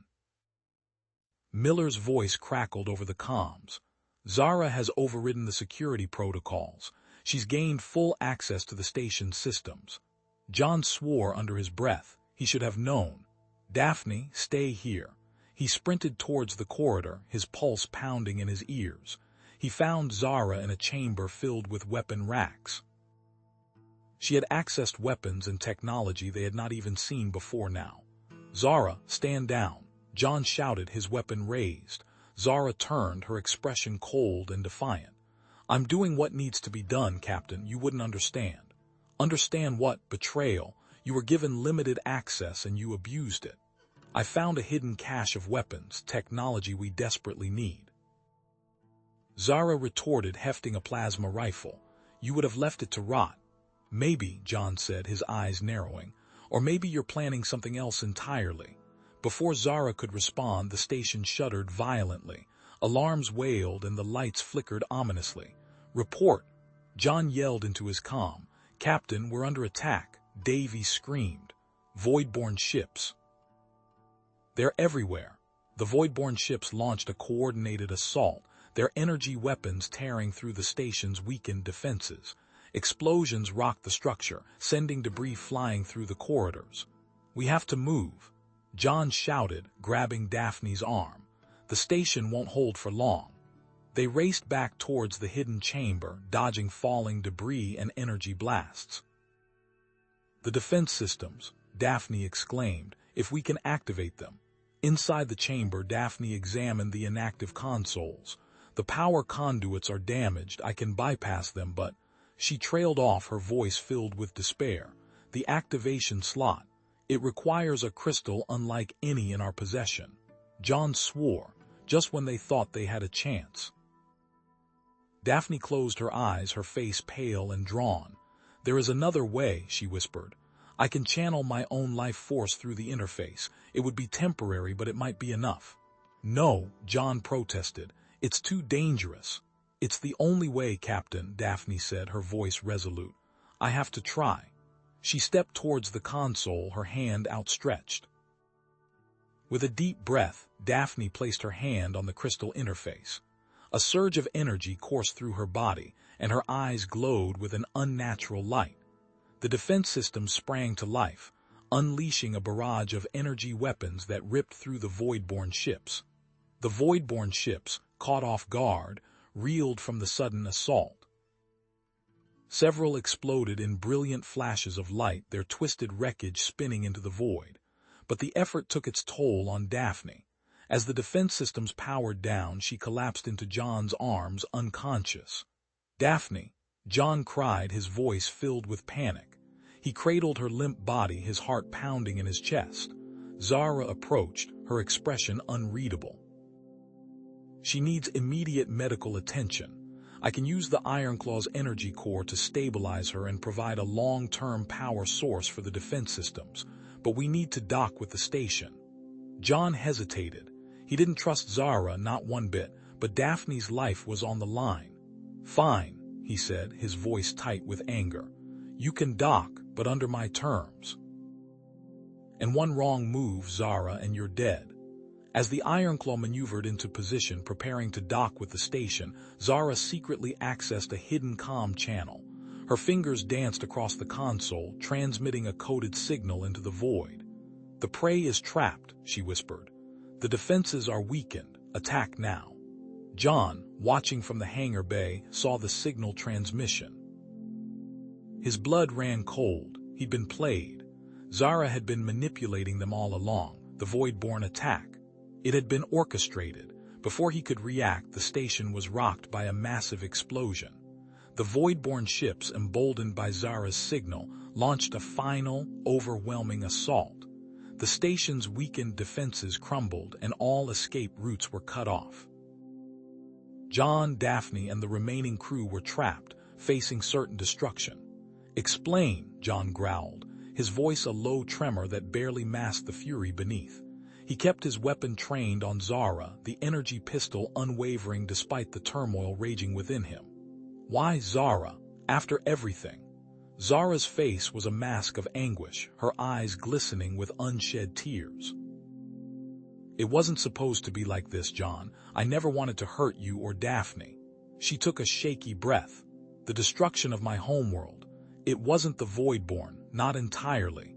It was orchestrated by rival Eleni factions. They seek to control the Crinarium, an ancient technology of immense power capable of unimaginable things." They saw Daphne as a threat, a symbol of the old ways that needed to be extinguished. "And you? What was your role in all of this?" John pressed, his gaze hardening. "I was meant to deliver Daphne to them," Zara confessed, her voice barely a whisper. "The Voidborn were simply a means to an end, a chaotic force to distract from the real objective. I believed. I convinced myself that by betraying you both, I was saving the Eleni from a larger power struggle, a civil war that would tear us apart and leave us vulnerable to the Voidborn forever. I thought I was preventing an extinction, not causing one." Before John could respond, the station shuddered violently. Alarms blared, bathing the control room in a harsh red light. The Voidborn had begun their assault. "They're here," Daphne gasped, her voice filled with dread. "They're focusing on isolating key areas, disabling the defense systems." John lowered his weapon slightly, his mind racing. Anger warred with the cold, hard logic of survival. He shoved the emotion aside, compartmentalizing his fury and betrayal. "Holt, get me a damage report." "Miller, prepare the security teams. We're not going down without a fight." He barked the orders with practiced authority. "Daphne, are there any automated defenses we can activate?" Daphne, her face pale but resolute, shook her head. "The Voidborn energy weapon fried most of them. We're on our own." Daphne turned to Zara, her voice wavering but firm. "Zara, why? I thought we were friends." "How could you do this?" Zara flinched at Daphne's words, her eyes welling up again. I made a terrible mistake. I see that now. Please, Daphne, believe me, I never wanted this. Let me help you. Let me help you fix what I've done." Daphne looked at John, her expression pleading. "John, please, don't kill her. We need her. Maybe she can still help us." John hesitated, his heart made. Trusting Zara again seemed like madness, but Daphne's words resonated within him. He couldn't deny the desperation in their situation. "All right," he conceded, his voice rough. "But one wrong move, Zara, and I won't hesitate." He turned back to Zara. "They're targeting critical systems. Can you do anything to divert them?" Zara nodded quickly, her fingers flying across the console. "I can redirect their attack patterns, but only for a short time. They've already begun overriding my access. I can only send a limited number of commands before they lock me out completely." "Do it," John commanded. "Buy us some time." Zara worked frantically, rerouting power and diverting the Voidborn's focus. But even as she did, a new alarm blared, signaling an even graver threat. "Boarding drones," Miller shouted over the comms. "They've breached sections 4 through 7. We're engaging, but they're coming in fast." The station shuddered again, closer this time. The metallic clang of Voidborn drones echoed through the corridors. "Miller, fall back to the control room," John ordered. "Set up a defensive perimeter. We'll make our stand here." He grabbed a discarded plasma rifle and checked its charge. "Daphne, Zara, stay behind me." The doors to the control room hissed open, revealing Sergeant Miller and 2 other security officers, their faces grim. They dragged a heavy weapons emplacement into place, setting up a crossfire position. "They're relentless, Captain," Miller said, his voice strained. "We're running low on ammo." Daphne, despite her fear, was already working on a console, her fingers dancing across the controls. "I think I've found something," she announced, her voice tinged with a hint of hope. "An old maintenance access, a series of abandoned tunnels. It might be a way out of here." Zara frowned. "The tunnels?" "No, that's suicide. They're unstable, riddled with Voidborn traps and automated security systems left over from the station's original inhabitants." "But," Daphne's voice trailed off, "there's something else, a hidden chamber. According to the schematics, it contains some kind of powerful energy weapon, an old Eleni design. It might be our only chance." Zara's eyes widened. "The Kronos cannon, it was thought to be a myth. Myth or not, it's worth a shot," John said grimly. "We're not going to survive a prolonged siege here. We need to take the fight to them." He looked at Zara. "Can you get us into those tunnels?" Zara hesitated, her face etched with doubt. "I can try, but I can't guarantee our safety. The tunnels are incredibly dangerous." John met her gaze, his expression unwavering. "We don't have a choice." He gathered a small team, Daphne, Zara, and Miller. "In it," he said, his voice firm. "We're going in. Miller, you're with me. Daphne, stick close. Zara, lead the way." They moved quickly, following Zara as she navigated the labyrinthine corridors towards the maintenance access. The air grew thick with dust and the smell of decay. The station groaned around them, a symphony of creaking metal and sparking wires. As they reached the access point, Zara worked quickly, bypassing the security lock with practiced ease. The door hissed open, revealing a dark and narrow tunnel. "Stay close," John warned, stepping into the darkness. The tunnel was cramped and claustrophobic, barely wide enough for two people to walk side by side. The walls were lined with corroded pipes and frayed wires. The air was heavy with the stench of mildew and stale water. Suddenly, a red light flashed and a robotic voice boomed through the tunnel. "Intruder alert! Intruder alert! Automated security systems activated." "Damn it," Zara cursed. "I must have triggered a proximity sensor." She worked furiously at a control panel, her fingers flying across the keys. "I can disable the security systems, but it will take a few seconds."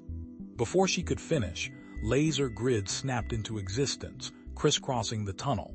"Take cover," John yelled, pushing Daphne and Miller behind a stack of rusted crates. Zara managed to disable the lasers just as they were about to cut them to pieces. But as the lasers deactivated, the tunnel floor began to rumble. "What's happening?" Daphne cried. "The vibrations," Zara exclaimed. "The tunnel is collapsing. We have to get out of here." The tunnel ceiling began to crumble, showering them with dust and debris. A large section of the roof collapsed, blocking their path forward. "Zara," John shouted, "are you all right?" Zara was trapped on the other side of the collapse, buried under a pile of rubble. "I'm okay," she called back, her voice muffled. "But I'm stuck. Go on without me. Find the Chronos cannon." John hesitated, torn between his loyalty to Zara and his duty to protect Daphne. But the station wasn't, ling apart around them, and the Voidborn were closing in. "We have to go," he said to Daphne, his voice heavy with regret. "We don't have a choice." He grabbed Daphne's hand and pulled her forward, leaving Zara behind in the collapsing tunnel. They pressed on, deeper into the darkness, their only hope the promise of a mythical weapon and the desperate gamble that it could save them all. After what felt like an eternity, they reached the hidden chamber. The room was vast and circular, dominated by a colossal device that hummed with hardly restrained power. The Chronos cannon. "It's magnificent," Daphne breathed, her eyes wide with awe, but their awe quickly turned to dismay. The cannon was dormant, its energy conduits dark and lifeless. "It's not working," Daphne said, her voice filled with despair. "It needs an activation sequence, a specific code known only to the Eleni royal family." She stepped forward and placed her hands on the control panel, her fingers flying across the keys. She tried every combination she knew, but nothing happened. The cannon remained stubbornly inert. Suddenly, the chamber doors hissed open, revealing a squad of Voidborn drones, their weapons trained on John and Daphne. "We're out of time," John said grimly, drawing his plasma rifle. Daphne slumped against the control panel, her shoulders slumping. "I can't do it," she whispered, tears welling up in her eyes. "I'm not strong enough. I can't channel enough power to activate it." Just when all hope seemed lost, a familiar voice echoed through the chamber. "I know the bypass code." Zara stepped into the chamber, her face bruised and bloodied, but her eyes filled with persistence. "It's a dangerous sequence, a last resort. It could overload the system and destroy the entire station. But if we don't try it, we're all dead anyway." John looked at Daphne, his expression grim. "Do we trust her?" Daphne hesitated, then nodded slowly. "We have to. It's our only chance." John turned back to Zara, his voice firm. "Do it." Zara stepped forward and placed her hands on the control panel, her fingers flying across the keys. She entered the bypass code, her face etched with concentration. The chamber began to tremble. The Chronos cannon roared to life, its energy conduits glowing with an intense blue light. A wave of power surged through the room, knocking John and Daphne off their feet. The cannon unleashed a devastating blast of energy, ripping through the Voidborn drones and tearing a hole in the station's hull. A significant portion of the Voidborn fleet outside was crippled, thrown into disarray. But the station was also destabilizing, its structural integrity compromised by the cannon's immense power. Alarms blared and the lights flickered ominously. They had a window, a chance to escape. But the station was coming apart around them. The energy weapon's blast had been a prelude, a mere tremor before the quake. Now the station groaned, a wounded beast breathing its last.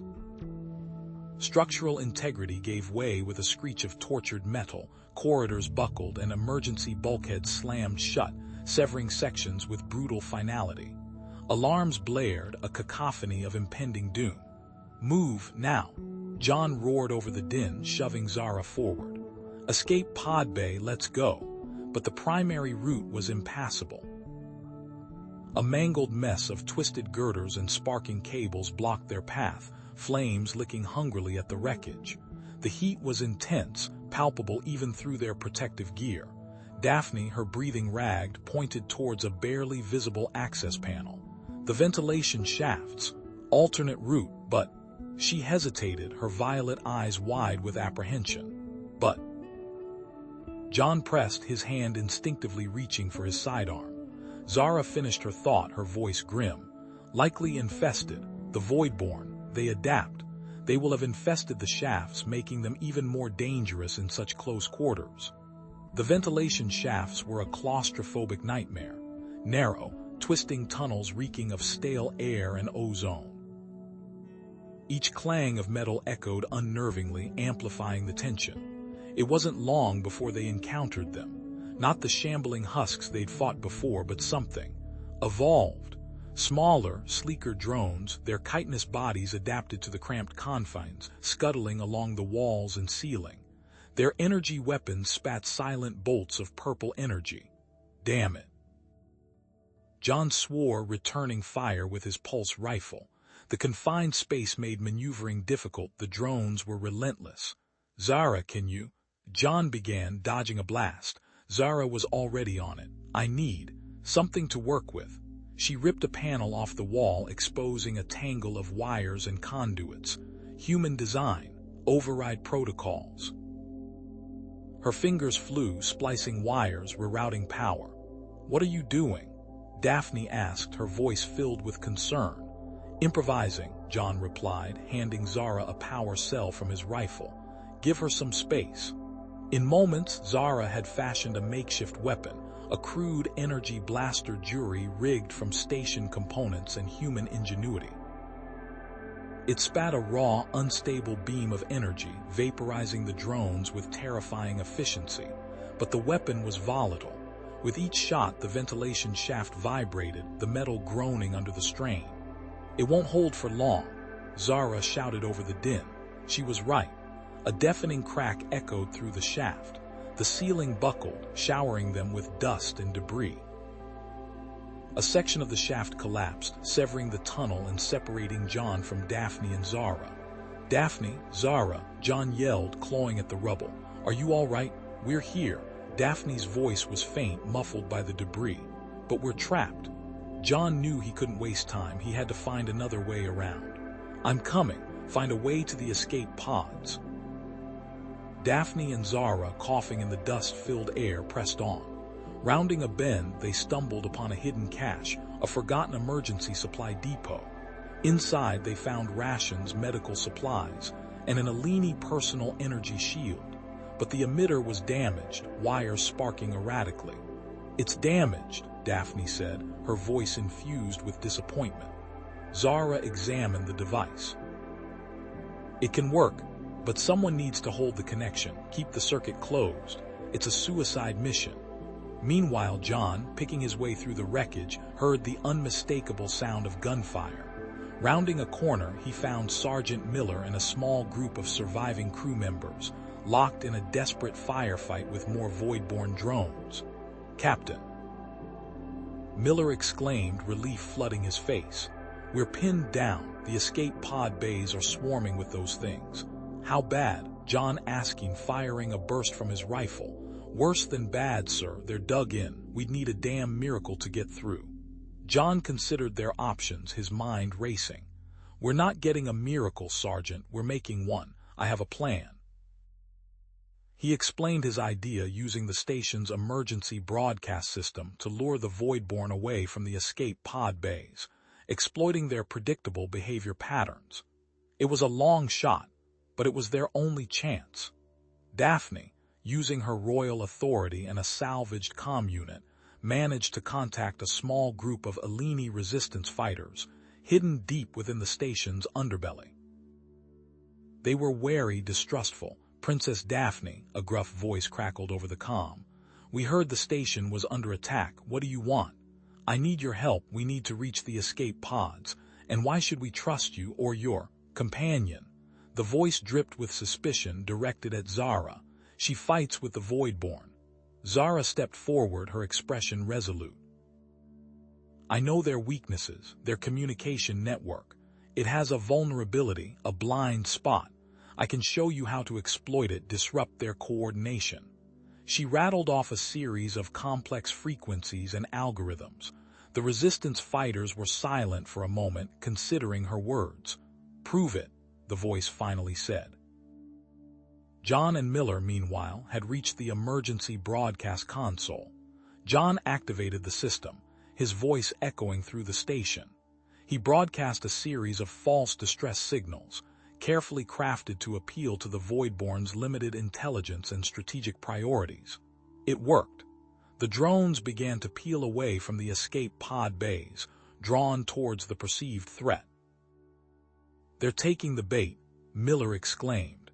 "But we've just painted a target on our backs."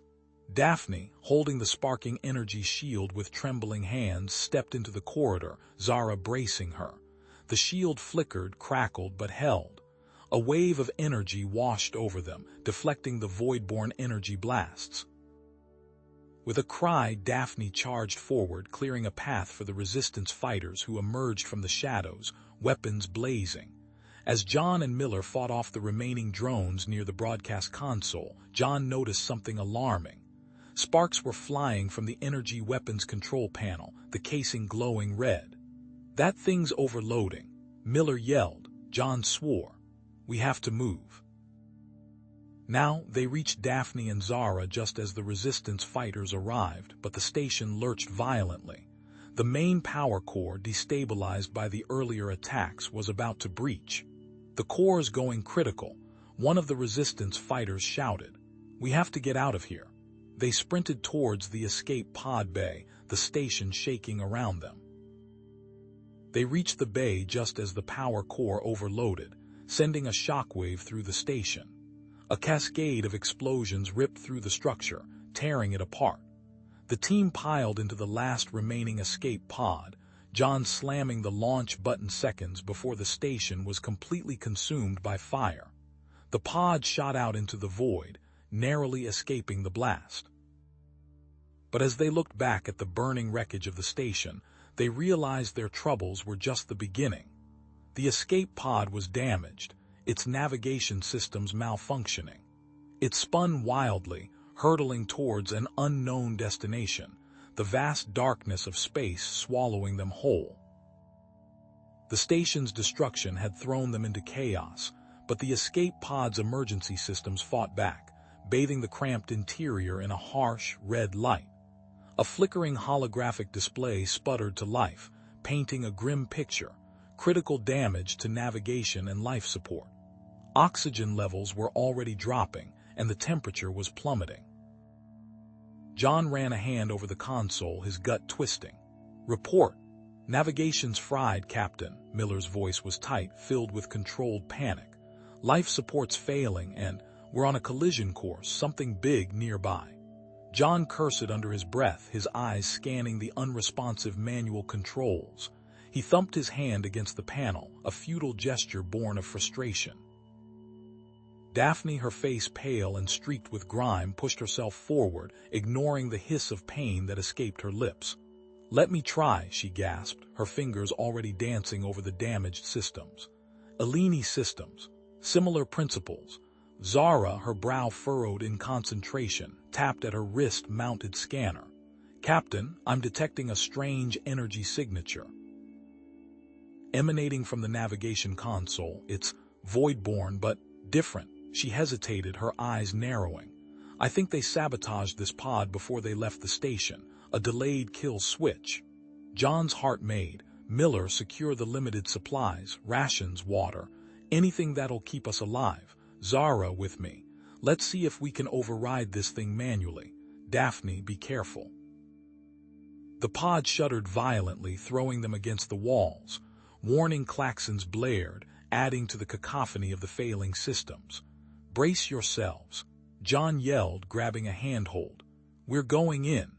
The escape pod screamed through the upper atmosphere of a colossal gas giant, a swirling vortex of emerald and gold. Extreme turbulence buffeted the tiny craft, the groaning of metal a constant reminder of their precarious situation.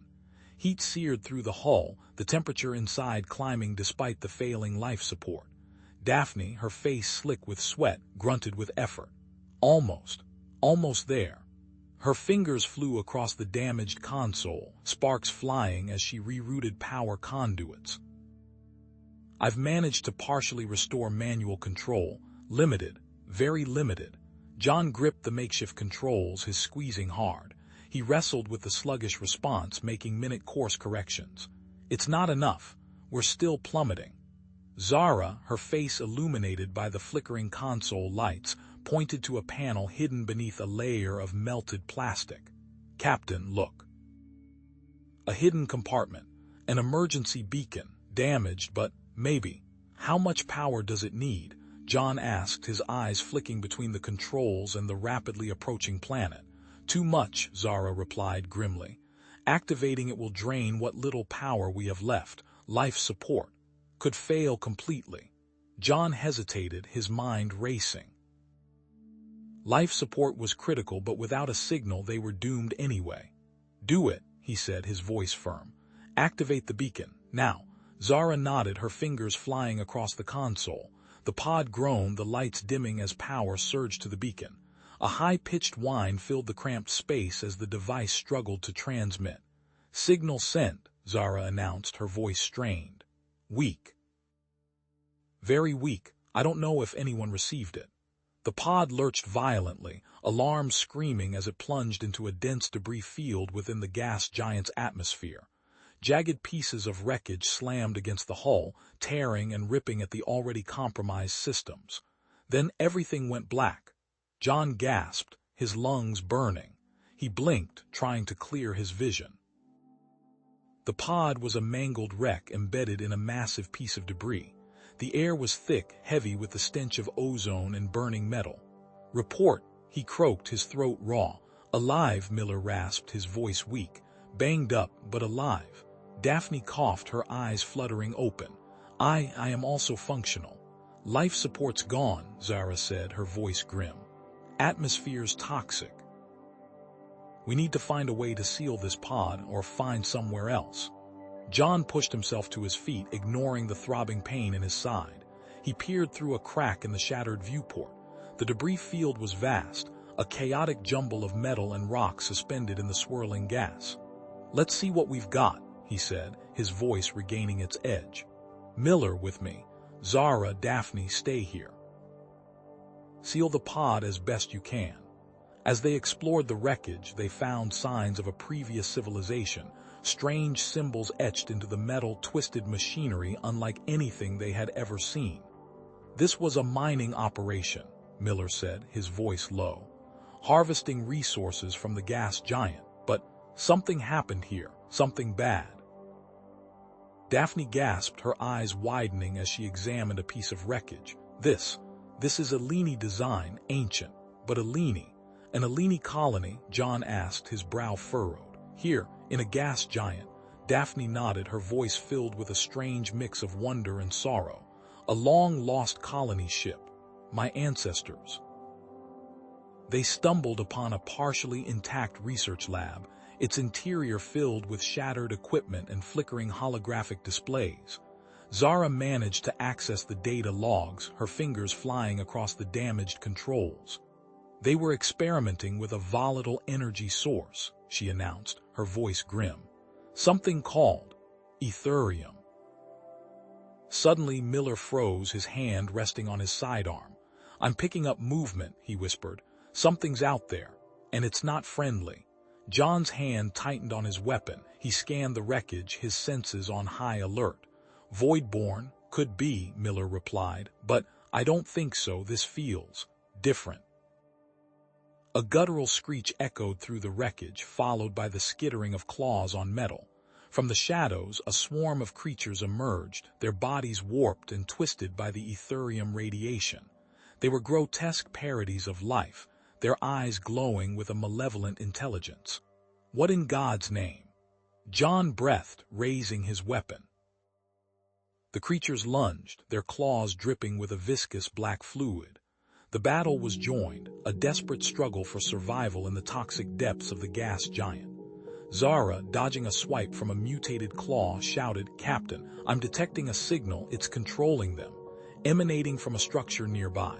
John, firing his weapon, nodded grimly. "We need to disable that signal." "Miller, cover me. Zara, Daphne, stay here and provide support." "I'm going with you," Daphne said, her voice firm. "This is my history, Captain. I need to know what happened here." John hesitated, then nodded. "All right, but stay close. This could be dangerous." He and Daphne ventured into the unknown depths of the wreckage, their weapons raised, while Miller and Zara defended the escape pod. The twisted corridors were dark and silent, the air thick with the stench of decay. Finally, they reached the source of the signal, a small metallic structure, its surface pulsating with an eerie green light. Inside, they found a void-born drone, its body fused with the etherium radiation. It was larger, more powerful, and more intelligent than any drone they had ever encountered. Its single, glowing eye focused on them, and a chilling, mechanical voice echoed through the wreckage. Intruders detected. Elimination protocols initiated. John and Daphne cautiously advanced, the flickering emergency lights casting long, distorted shadows that danced across the twisted metal of the wreckage. The air hung thick with the metallic tang of blood and the cloying sweetness of decay, a grim testament to the Eleni colony's fate. More than once, John caught glimpses of what might have been advanced research stations, now little more than mangled consoles and shattered containment fields. He could see evidence that whatever had happened, it had happened fast. They rounded a corner and a low growl echoed through the corridor. Two of the mutated creatures, larger and more grotesque than the previous ones, lumbered into view, their eyes glowing with a malevolent light. John raised his scavenged pulse rifle, Daphne already behind him, her breathing ragged. He fired, the blue bolts ripping through the creature's flesh, but they kept coming, driven by some unnatural hunger. He squeezed off another burst, dropping one, but the other lunged, claws extended. John sidestepped, the creature's claws tearing through his armor, a searing pain lancing up his arm. He brought the rifle around, firing point blank, finally dropping the beast. "Damn," he muttered, checking the ammo counter, dwindling fast. Daphne swayed slightly, her skin now emitting a faint, ethereal glow. Her movement seemed quicker, more precise as she scanned the corridor. "We need to keep moving," she said, her voice barely a whisper. John grabbed her arm, concern etched on his face. "Daphne, you're glowing. Are you all right?" She brushed him off, her eyes focused on the path ahead. "I'm fine, John. We have to stop that drone. It's still broadcasting." They pressed on, reaching a massive reinforced door, the entrance to what John assumed was the central chamber. Mutated creatures swarmed around the door, a grotesque welcoming committee. This was it. The door hissed open, revealing a vast chamber dominated by a pulsating, obsidian-like drone hovering in the center. Energy crackled around it, illuminating the mutated creatures that guarded it. As soon as they entered, the drone swiveled, fixing them with an unnerving gaze. A beam of pure energy erupted from the drone, searing the air between them. John grabbed Daphne, diving behind a mangled console just as the energy blast vaporized the section where they had been standing. During the brief respite, Daphne's eyes glowed brighter, and she extended a hand towards the security panel beside the door. A wave of energy pulsed from her fingertips, washing over the panel. Alarms blared, then abruptly died. The security systems flickered and shut down.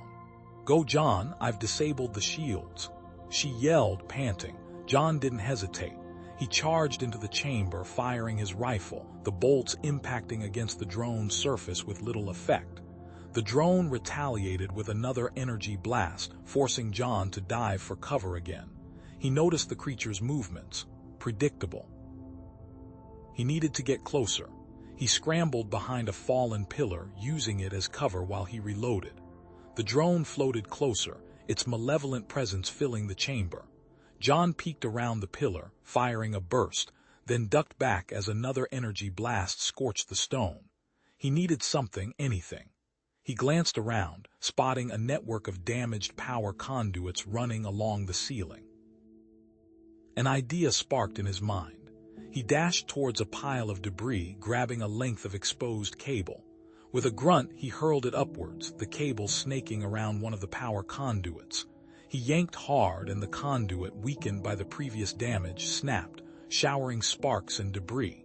The drone, momentarily disoriented, faltered. Daphne, her eyes glowing intensely, suddenly cried out, "There, behind it, a control panel."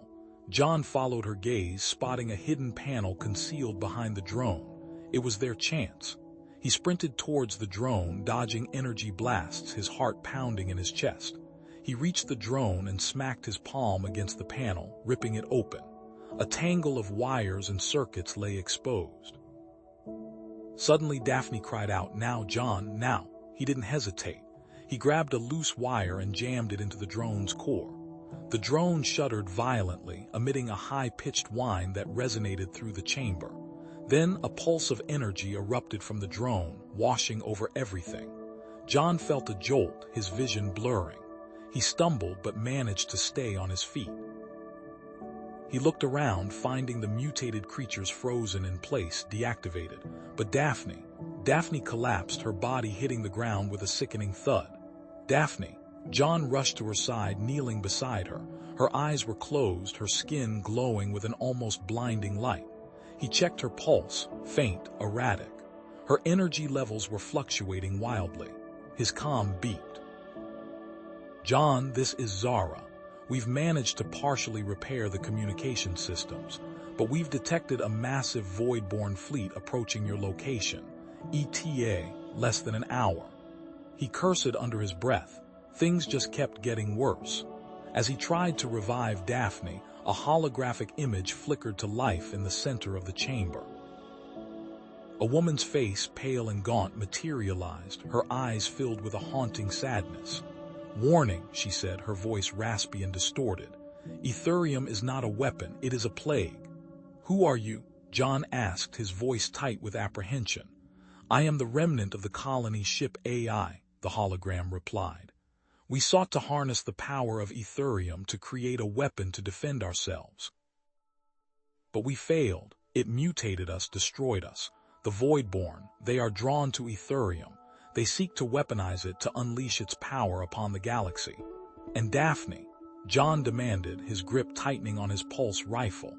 "Daphne is a descendant of Dr. Alara, the lead scientist who conducted the Etherium experiments. She possesses a unique genetic predisposition to control it, or be consumed by it." The hologram flickered, its image growing fainter. "The Voidborn are coming. They must not obtain the Etherium. It will doom us all." The image vanished, leaving John alone with the unconscious Daphne and the deactivated mutated creatures. Daphne stirred, her eyes fluttering open. Her entire body now pulsed with an almost unbearable light. Her voice, barely a whisper, filled the chamber. "It calls to me." Then she passed out again. John stared at her, his pupils dilating. An approaching Voidborn fleet, a sentient AI warning, a genetically predisposed princess, and a power that could destroy the galaxy. He knew one thing: they had to get out of here. They had to escape the wreckage and find a way to contain or control Daphne's powers before it was too late. The immediate threat was the Voidborn themselves. John grunted, the metallic tang of blood filling his mouth. He tightened his grip on Daphne, her slight form a fragile weight against his armored vest, and sprinted towards the flickering emergency lights that marked the escape pod bay. The groaning of tortured metal echoed around them, punctuated by the hiss of escaping atmosphere. The mutants thankfully lay still, their power source extinguished. "Left, Captain. Emergency Pod 7, Zara's voice crackled in his ear, distorted by static. "It's the only one with a functioning launch sequence, but supplies are minimal. Get out now." He didn't hesitate. Reaching the designated pod, he slammed the release lever. The door hissed open, revealing a cramped interior barely big enough for two. He carefully placed Daphne inside, secured the restraints, and sealed the hatch behind him. The launch sequence initiated with a shudder, and moments later, they were ejected into the black void.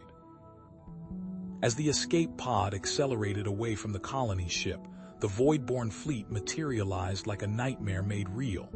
Beams of purple energy lanced out, systematically dissecting the remaining sections of the crippled vessel. The pod shuddered violently. A shockwave born from the colony ship's destruction slammed into them. Alarms blared. The navigation console sparked, spitting out error messages. John felt a searing pain in his head and darkness consumed him. He drifted in the blackness, aware only of a faint warmth emanating from Daphne. He wasn't sure how long he was out. He awoke to a soft, blue glow. Daphne, still unconscious, was surrounded by a shimmering field of energy. It pulsed gently, bathing the pod in an ethereal light and seemed to be stabilizing it. The damaged navigation systems flickered erratically, but the pod held steady. He shook his head, trying to clear the fog. Daphne's face was pale, but the soft glow seemed to emanate from her very being. He watched her, a frown creasing his brow. He didn't understand what was happening, but he knew somehow that she was keeping them alive. Ignoring the throbbing in his head, he reached for the navigation controls. The system was a mess, but he managed to reroute their trajectory. Nearest neutral port. Heading set for the crossroads, he muttered, his voice raspy. A haven for smugglers, mercenaries, and refugees, a place where anything could be bought or sold. It was a gamble, but they had no other choice. The crossroads was a chaotic swirl of lights and mismatched architecture, a testament to its diverse inhabitants. As they approached the docking bay, John could feel the wary eyes of the station's security personnel. Their transponder signal was met with silence, then a gruff acknowledgement. "Unidentified vessel, state your business and affiliation." The voice was infused with suspicion. "This was Captain John Allen, Sol Federation. We require immediate medical assistance. We have a wounded passenger." After a tense silence, they were granted docking clearance. As they disembarked, they were met by a contingent of heavily armed guards. Their weapons were trained on John and the still unconscious Daphne. The air crackled with tension. "Captain Doctor, I'm Dr. Aris Thorne." A middle-aged man with tired eyes and a worn medical kit stepped forward, pushing past the guards. "I recognized your distress signal. Get her to my clinic quickly." "But be warned, Captain, resources are Dr. Ed Thin here." Dr. Thorne's clinic was a cramped, sterile space. He hooked Daphne up to a series of archaic-looking diagnostic machines. As the doctor worked, Daphne convulsed violently. A surge of etherium energy erupted from her, flooding the room with blinding light. Visions flashed before John's eyes, planets consumed by darkness, a network of energy conduits spanning the galaxy, and the Voidborn, their faces twisted in cruel triumph. Daphne gasped, her eyes snapping open. She stared at John, her pupils wide with terror. They want to control it all," she whispered, her voice weak. "The etherium. They want to turn everything into fuel." DRN relayed the vision to Dr. Thorne, who paled. "The station's power core. It uses a small etherium generator. It's what keeps us running." Before they could formulate a plan, a piercing alarm blared through the station. Red lights flashed.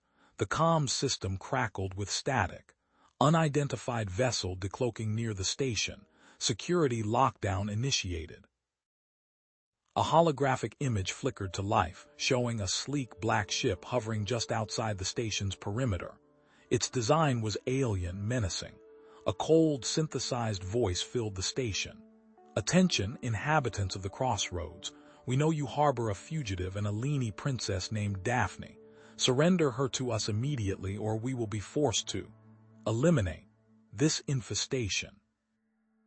John clenched his fist. They found us. Chaos erupted. Panic-stricken Doctor inhabitants scrambled for cover. Dr. Thorne grabbed a discarded plasma rifle. "Looks like we're in for a fight, Captain." John took a deep breath. "Let's give them one." He barked orders, rallying the station's security forces and any able-bodied volunteers. They set up defensive positions, utilizing the station's limited defenses, automated turrets, energy barriers, and sheer grit. The Voidborn attack came swift and brutal. Energy blasts ripped through the station's outer hull. Daphne, her eyes glowing with Etherium energy, focused her power, reinforcing the station's shields. She whispered warnings, anticipating the enemy's movements, allowing the defenders to brace for impact. But it wasn't enough. The Voidborn ship, far superior in firepower, breached the station's defenses. Boarding parties, clad in black armor, poured into the station, their weapons spitting deadly energy bolts. A firefight erupted. John, a plasma pistol in each hand, moved like a whirlwind, taking down Voidborn soldiers with ruthless efficiency. He moved with a purpose, diving behind cover and leading the defense against the invaders. Daphne, realizing the situation was dire, stumbled towards the station's power core. I have to stop them from getting the Etherium," she gasped. "I can overload the generator." But it could destroy the station. John knew what she was planning, a desperate gamble, a suicide mission. Daphne, no. He fought his way towards her, but the Voidborn were relentless. He saw her reach the generator, her hands glowing with Etherium energy. The air crackled with power. He knew with a sickening certainty that the station was lost. He couldn't save everyone. He had to save Daphne.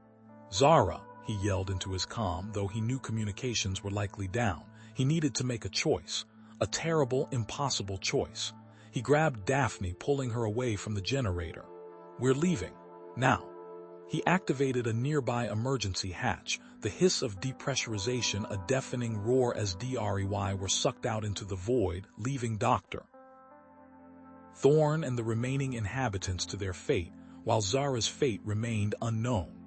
The shuttle lurched violently as John wrestled with the controls, dodging a barrage of energy blasts. Daphne gripped the console, her fingers tightening, as the station's hull fractured around them. Alarms blared, a cacophony of impending doom. Outside, the Voidborn ships swarmed like locusts, their dark, angular forms consuming everything in their path. "Almost clear," John shouted, his voice strained above the din. He slammed the throttle forward and the shuttle shot through a gap in the debris field, leaving the chaos behind. Reaching a safe distance, John activated the comms, his hands shaking. "Sly Dr. Lie." The static cleared, revealing the grim face of Dr. Thorne. "John, Daphne, thank the stars you made it. The station is lost." Thorne's voice was heavy with resignation, but a spark of willpower flickered in his eyes. "But all is not lost. I have a plan, a desperate one. We can overload the station's Etherium generator, creating a pulse that might disrupt the Voidborn." Suddenly, another voice cut through the comms, clear and strong despite the distance. "Don't do it, Doctor, I can help." It was Zara. "I uploaded my consciousness into their network. I can sabotage their systems, give you the intel you need." A wave of relief washed over John, quickly followed by a surge of concern. "Zara, that's suicide." "Maybe," she replied, her voice tinged with sadness, "but it's the only way to stop them." She transmitted a series of complex data streams. "The Voidborn fleet is concentrated around the station. They're vulnerable to radiation. There's a nebula nearby." John's mind raced. He contacted the station's remaining defense forces, a ragtag fleet of fighters and corvettes. "All right, people, listen up. We're going to lure those Voidborn bastards into a trap. Zara's given us the intel. We're heading for the radiation nebula." He glanced at Daphne, her face pale but resolute. Daphne, can you amplify the radiation within the nebula? Give them a taste of their own medicine. Daphne closed her eyes, focusing her etherium powers. A faint blue glow emanated from her hands as she tapped into the nebula's energy. Outside, the Voidborn fleet followed them relentlessly, their energy weapons tearing through space. As they entered the nebula, the radiation levels spiked. Voidborn ships began to falter, their shields flickering. Daphne strained, her face contorted in concentration, as she channeled her power, amplifying the radiation to lethal levels. The nebula pulsed with an ethereal blue light. Bathai Doctor, the Voidborn ships in a deadly energy. Back on the station, Dr. Thorne and his team worked frantically, rerouting power to the Etherium generator. Sparks flew as they bypassed safety protocols, pushing the system to its limit. Almost there, Thorne yelled, sweat dripping from his brow, "Brace yourselves." With a final surge of power, the Etherium generator overloaded, unleashing a massive pulse of energy. The pulse ripped through the nebula, disabling the Voidborn flagship and disrupting their network. The remaining ships, disoriented and crippled, began to retreat, their coordinated attack dissolving into chaos. A cheer erupted from the human and Eleni ships. They had done it. They had pushed back the Voidborn. John and Daphne returned to the station, now a scarred and battered husk. They joined the relief efforts, helping to rescue survivors and coordinate repairs.